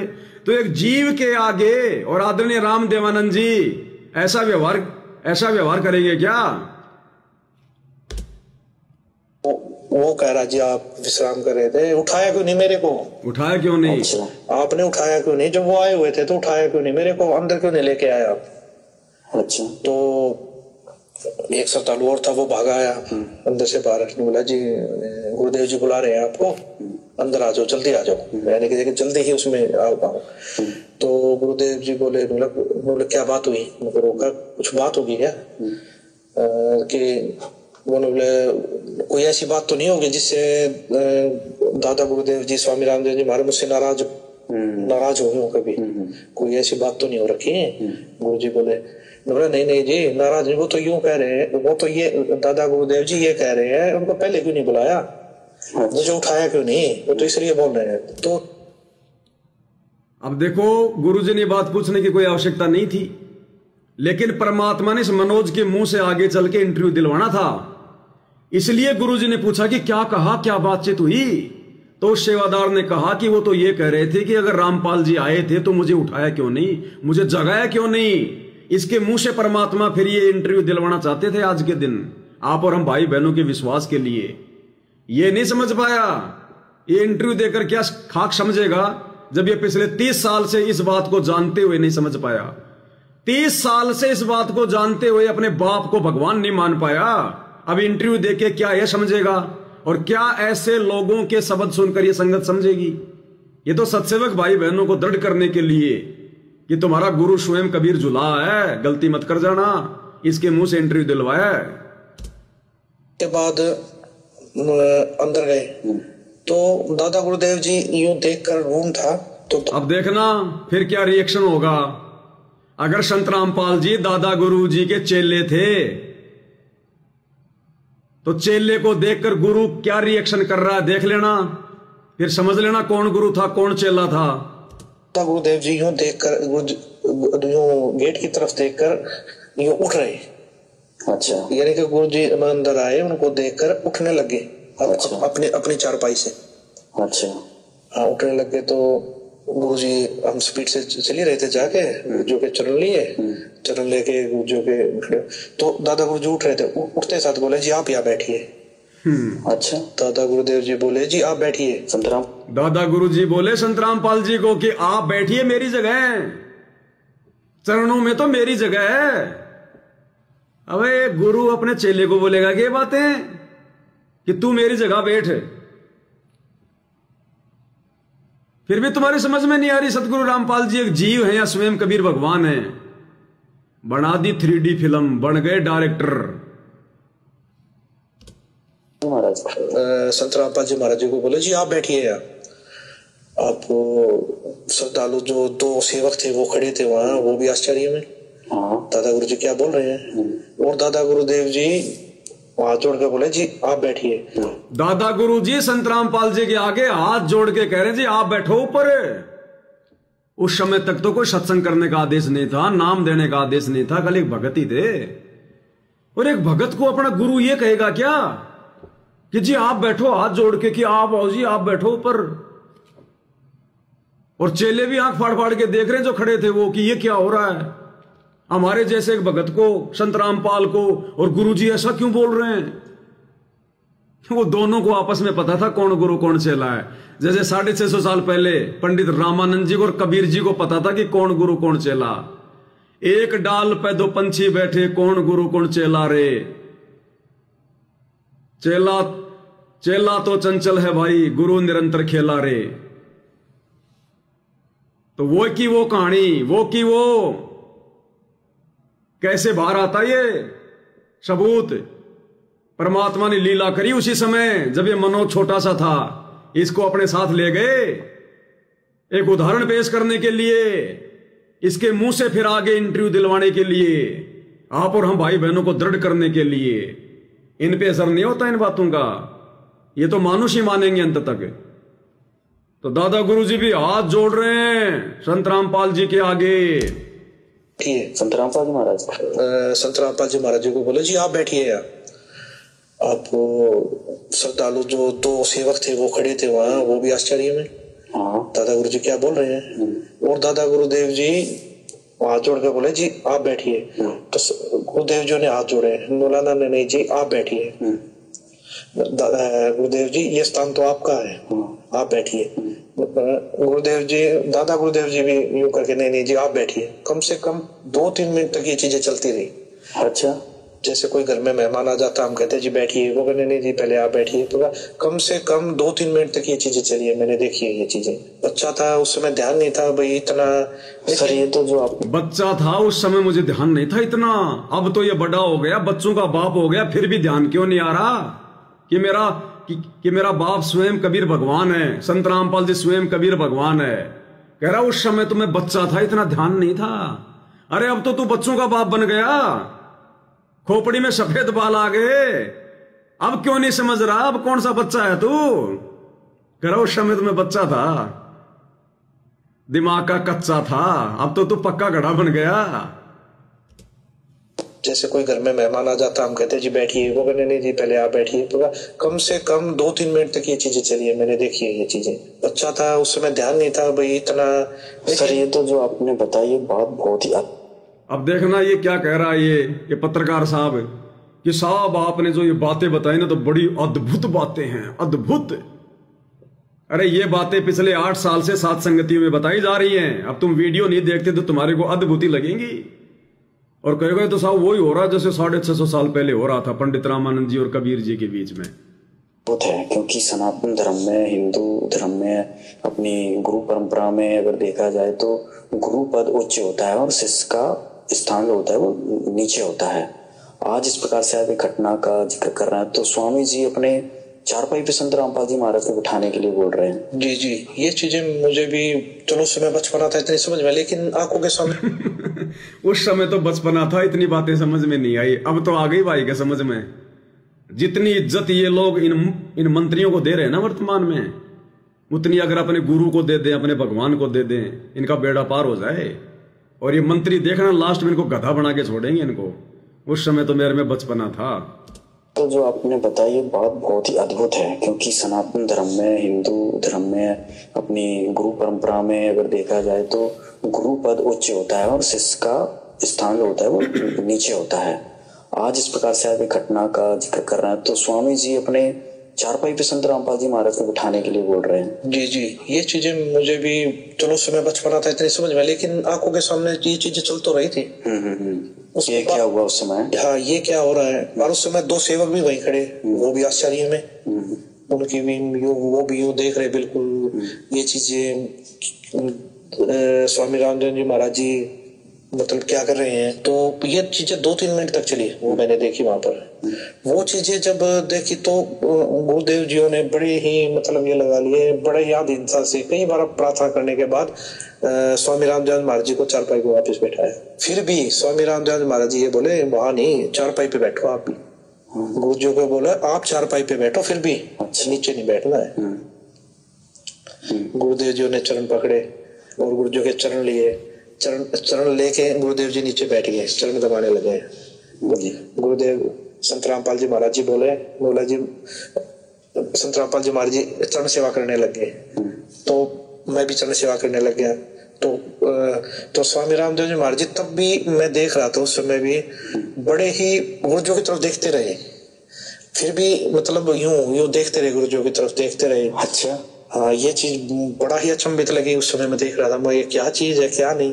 श्रद्धालु जो सेवक खड़े थे वो तो मतलब ये लगा लीजिए देखते ही रहे, बिल्कुल आंखें फटी रह गई उनकी। लोग दादा गुरुदेव, थोड़ी सी तेरी भी फट जाती तो ठीक होता।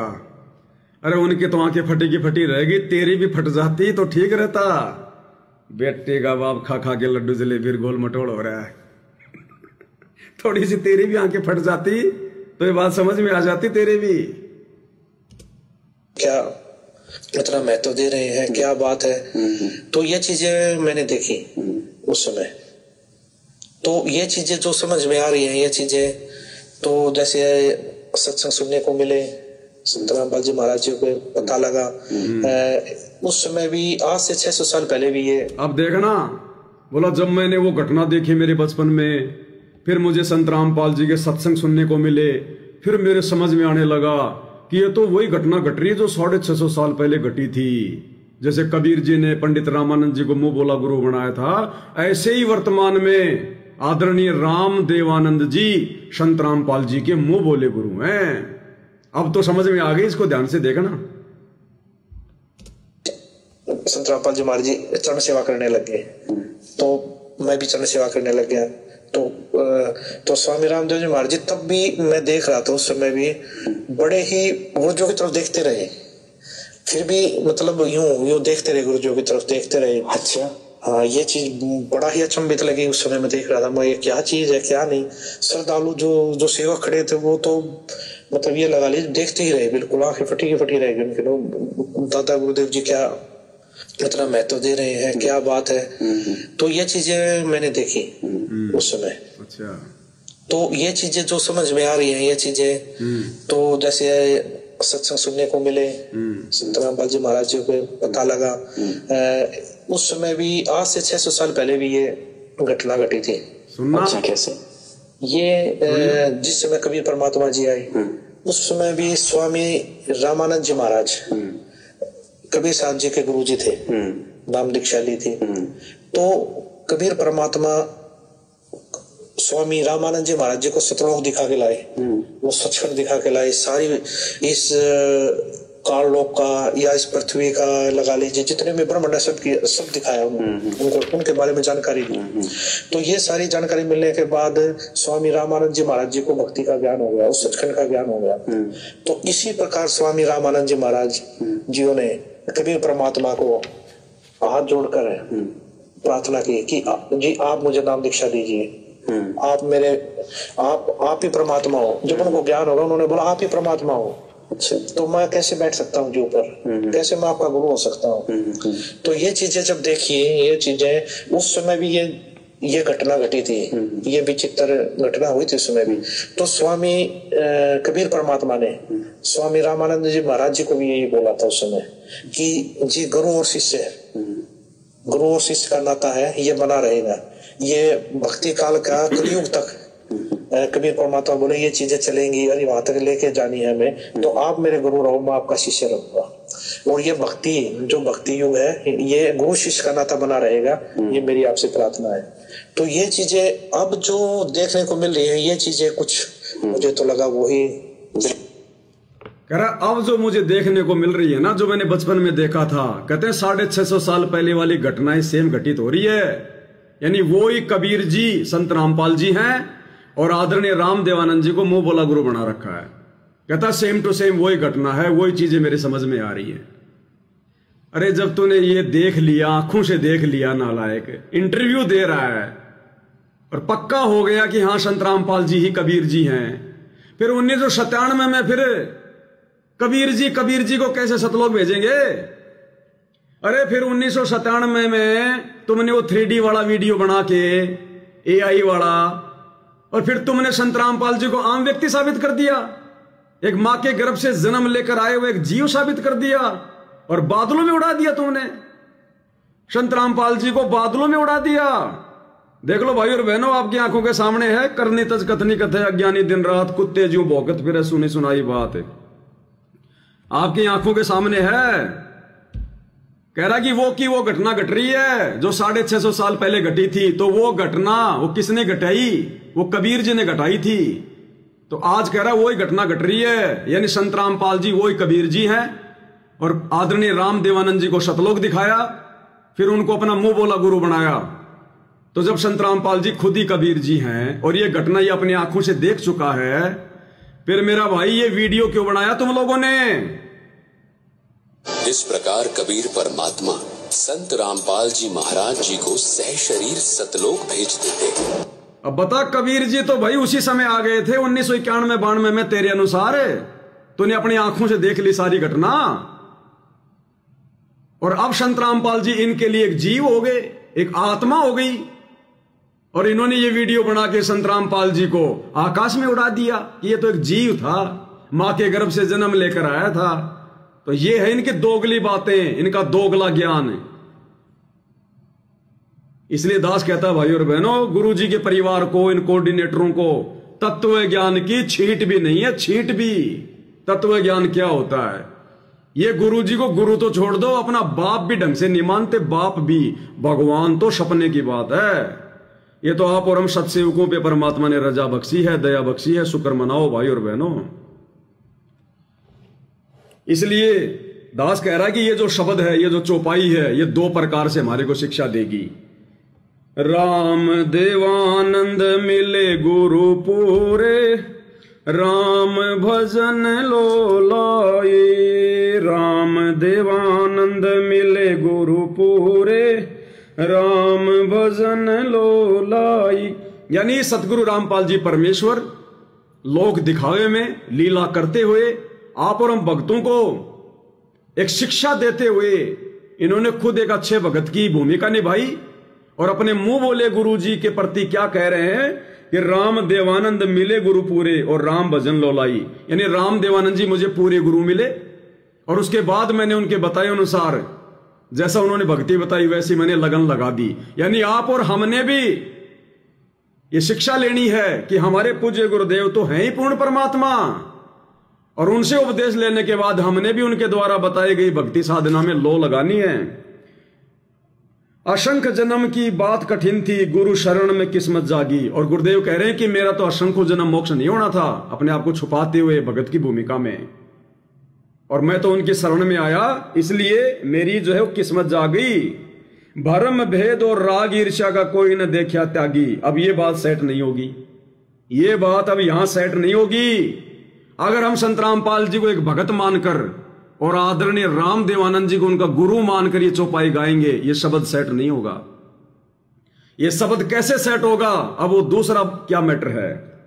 राम देवानंद को मिले गुरु पूरे, राम भजन लो लागी। राम देवानंद को मिले गुरु पूरे, राम भजन लो लागी। यानी आदरणीय राम देवानंद जी को संत रामपाल जी के रूप में पूरे गुरु मिले। उसके बाद उनकी राम भजन में यानी वो सतनाम में लो लगाई उन्होंने। असंख्य जन्म की बात कठिन थी, गुरु शरण में किस्मत जागी। आदरणीय राम देवानंद जी की दादा गुरु जी का मोक्ष असंख्य जन्म नहीं होना था। असंख्य जन्म की बात कठिन थी, गुरु शरण में किस्मत जागी।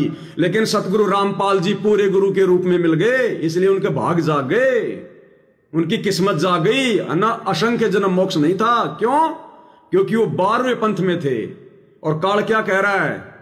12 पंथ नाम जो लेई, हमरे मुख में आन समोई। यानी जो 12वें पंथ में नाम लेगा वो मेरे मुंह में आएगा। कौन कह रहा है? काल। तो 12वें पंथ में थे आदरणीय राम देवानंद जी। अगर संत रामपाल जी उनको पूरे गुरु के रूप में ना मिलता, काल के मुंह में जाना था। इसलिए गुरु जी कहते हैं असंख्य जन्म की बात कठिन थी, गुरु शरण में किस्मत जागी। भरम भेद और राग ईर्ष्या का कोई न देखा त्यागी। भरम भेद और राग ईर्ष्या का कोई न देखा त्यागी। भरम भेद यानी जीव के सारे भ्रमों का निवारण कर दे, सारे भेद खोल के बता दे। और राग ईर्ष्या का कोई ना देखा त्यागी। राग और ईर्ष्या का कोई भी त्यागी नहीं है किस ब्रह्मांड में। ये सतगुरु रामपाल जी के लिए वाणी कि भरम भेद और राग ईर्ष्या का कोई ना देखा त्यागी आदरणीय राम देवानंद जी के लिए नहीं है। जीव कोई भी राग ईर्ष्या से बिना सतगुरु के मिले बिना दूर नहीं हो सकता। तो भरम भेद और राग ईर्ष्या का कोई ना देखा त्यागी। और दूसरा इस लाइन का एक अर्थ और है भाई और बहनों। दूसरा अर्थ यह है कि ये आदरणीय राम देवानंद जी यानी आप और हमारे दादा गुरु जी की जिन्होंने भूमिका निभाई है, ये वही आत्मा है जो 650 साल पहले पंडित रामानंद के रूप में थी। भरम भेद और राग ईर्ष्या का कोई न देखा त्यागी, क्योंकि उस समय इस आत्मा में सबसे बड़ा राग द्वेष था, सबसे ज्यादा। ये मुसलमानों से बड़ी नफरत किया करता था और इसी कारण से सिकंदर लोदी ने इसकी गर्दन काट दी थी। और ये भ्रम में पड़ा हुआ था, भ्रम में। चारों वेदों का ज्ञाता होने के बाद भी ये भ्रम भेद से बाहर नहीं निकल पा रहा था। सतगुरु रामपाल जी कबीर भगवान इसको गुरु रूप में मिले, इसको वेदों का वास्तविक ज्ञान दिया, इसकी भ्रमणा का निवारण किया। और राग ईर्ष्या का कोई ना देखा त्यागी। और भयंकर रूप से राग ईर्ष्या में ये पड़ा हुआ था। पहले तो हिंदुओं को नाम नहीं देता था, केवल पंडितों को देता था। फिर परमात्मा ने इसको समझाया तो इसने बाकी जाति वालों को भी नाम देना शुरू कर दिया। मुसलमानों से फिर भी ये ईर्ष्या करता था और इसी कारण से सिकंदर लोदी ने उसकी गर्दन काटी। लेकिन बाद में परमात्मा ने लीला करी, उसकी गर्दन जोड़ी, उसको सत्य से उसको परिचित कराया। जब उनका शरीर सिकंदर लोदी ने काटा गर्दन, तो उन्होंने देखा कि मेरे शरीर से एक साइड से तो दूध बह रहा है, एक साइड से खून बह रहा है। तो पूछना चाहा कि हे कबीर जी ये क्या? तो कबीर परमात्मा ने कहा कि आप अभी केवल आधे भगत बने हो। पहले आप हिंदुओं में भी केवल आप ब्राह्मणों को नाम देते थे, लेकिन मेरे कहने पर समझाने पर आपने हिंदुओं को तो सबको नाम देना शुरू कर दिया। लेकिन मुसलमानों से फिर भी आप नफरत करते थे, इसलिए अभी आप आधे भगत बने हो। आपका आधा खून और आधा दूध इस बात का प्रतीक है। फिर उसने अपनी गलती की माफी मांगी, सिकंदर लोदी को माफ किया, अपने गले से लगाया उसने, और उसने ईर्ष्या को समाप्त किया। तब गुरुदेव सतगुरु रामपाल जी अपने मुंह बोले गुरु आदरणीय राम देवानंद जी की 650 साल पहले वाली बात को ताजा कर रहे हैं कि ये वही आत्मा है। भरम भेद और राग ईर्ष्या का कोई न देखा त्यागी, कि इसने फिर राग द्वेष ईर्ष्या को समाप्त किया। भरम भेद और राग ईर्ष्या का कोई न देखा त्यागी। कहें कबीर वो है बड़े भागी, जिसका होया पूरे गुरु से नाता। रे हरि को गुरु विहीन नहीं भाता, रे हरि को गुरु विहीन नहीं भाता। कहें कबीर वो है बड़भागी, जिनका होया पूरे गुरु से नाता। कहते हैं वो आदरणीय रामदेवानंद वो आत्मा बड़ भागी थी जिसने सतगुरु रामपाल जी से उपदेश ले लिया, अपनी आत्मा का कल्याण करवा लिया। कहे कबीर वो है बड़ भागी जिनका होया पूरे गुरु से नाता। तो पूरे गुरु हैं सतगुरु रामपाल जी, 1997 से नहीं, शुरू से 8 सितंबर 1951 से। अब ये है भाइयों और बहनों मालिक का आशीर्वाद, जिस आशीर्वाद की बदौलत ये दास गुरुदेव के आशीर्वाद से आप भाई बहनों को आगे ये सच्चाई उगल रहा है। इस दास की औकात नहीं है भाइयों और बहनों, आप जैसा 2 कोटि का जीव हूं।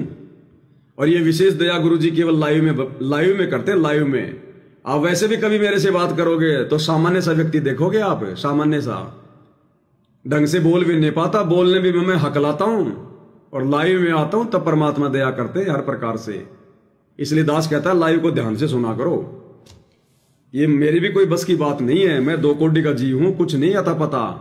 परमात्मा प्रेरणा करते हैं। दास केवल एक यंत्र है, यंत्र। जैसे वो भैंसाराम 650 साल पहले, भैंसाराम कभी वेद मंत्र बोल देगा क्या इंसान की जुबान में? परमात्मा ने आशीर्वाद दिया तो वेदों के मंत्र हिंदी में अनुवाद। तो इसी प्रकार भाई सतगुरु रामपाल जी की दया है आप और हम सभी सत्सेवकों पर। दास का भी थोड़ा सा ज्ञान योग खोल दिया, दास आप भाई बहनों को समझा पा रहा है उन्हीं के आशीर्वाद से, और आप भाई बहनों का भी ज्ञान योग खोला, तभी तो आप मुझ 2 कोटि के जीव के मुंह से इन बातों को समझ रहे हो और स्वीकार कर रहे हो। नियाश्रम वालों की नजरों में तो हम गुरुद्रोही हैं, हमारा मुंह देखना भी उनके लिए पता नहीं बहुत बड़ा पाप है। और आप और हम भाई बहन भक्ति की खीर खा रहे हैं, आपस में गुरु की महिमा कर रहे हैं। तो एक ने कही दूजे ने मानी, कहे कबीर वो दोनों ज्ञानी। तो गुरुदेव का आशीर्वाद है बराबर का मुझ दास पर और आप सभी भगत भाई बहनों पर। तो भाई और बहनों, गुरु रूप में कबीर भगवान स्वयं 8 सितंबर 1951 से धरती पर प्रकट हैं।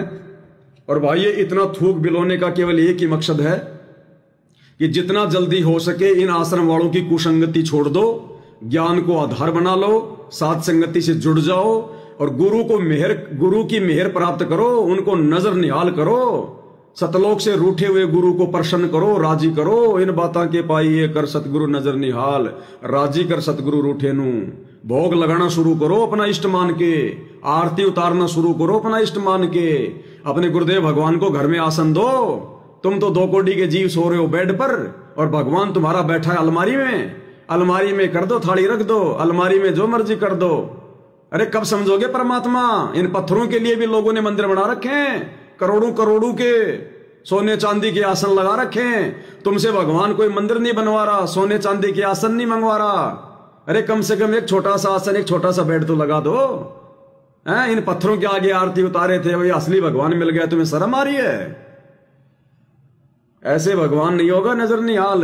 तुम्हारी राजनीति करने से, वो अबाई करने से, लड्डू जलेबी खाने से तुम्हारे गाल तो मोटे हो सकते हैं, लड्डू जलेबी खाने से तुम्हारा शरीर तो फूल सकता है, तुम्हारी आत्मा सिकुड़ती जा रही है, सिकुड़ती बिना साथ संगति के अभाव में।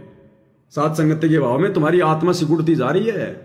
इस शरीर का कुछ नहीं बनेगा, खाई खुराखा पहन पोशाका, ये तो यम का बकरा पड़ता है। ये तो तुम काल की खुराक तैयार हो रहे हो इन आश्रमों में। तो विचार कर लेना भाई और बहनों, बाद में रोओगे पछताओगे, कुछ नहीं है। गुरुजी के जेल से बाहर आने से पहले पहले भगत बन जाओ, उनकी डायरी में नाम लिखवा लो उनको प्रसन्न करके। बाद में तो दुनिया ही उनके चरण चाटेगी अपनी मौत के डर से। भगत बनना तो इस समय है जब तक गुरुजी जेल से नहीं आ जाते। उनकी डायरी में नाम लिखवा लो, सतलोक की टिकट कंफर्म करवा लो, और टिकट का काउंटर साथ संगति है, यही आना पड़ेगा, यही से टिकट बनेगी, दूसरा चारा नहीं है। तो भाई और बहनों, आज के वीडियो में केवल इतना ही। परमात्मा हम सबको इसी प्रकार से सद्बुद्धि बख्शे, हमें भक्ति मार्ग पर लगाए रखें, अपनी महिमा का सौभाग्य हमें दें इस कलयुग की पिछली पीढ़ी में। उनकी रजा के बिना तो मुंह से एक शब्द भी नहीं निकल सकता। तो आज के वीडियो में केवल इतना ही। बंदी छोड़ सतगुरु रामपाल जी भगवान की जय हो।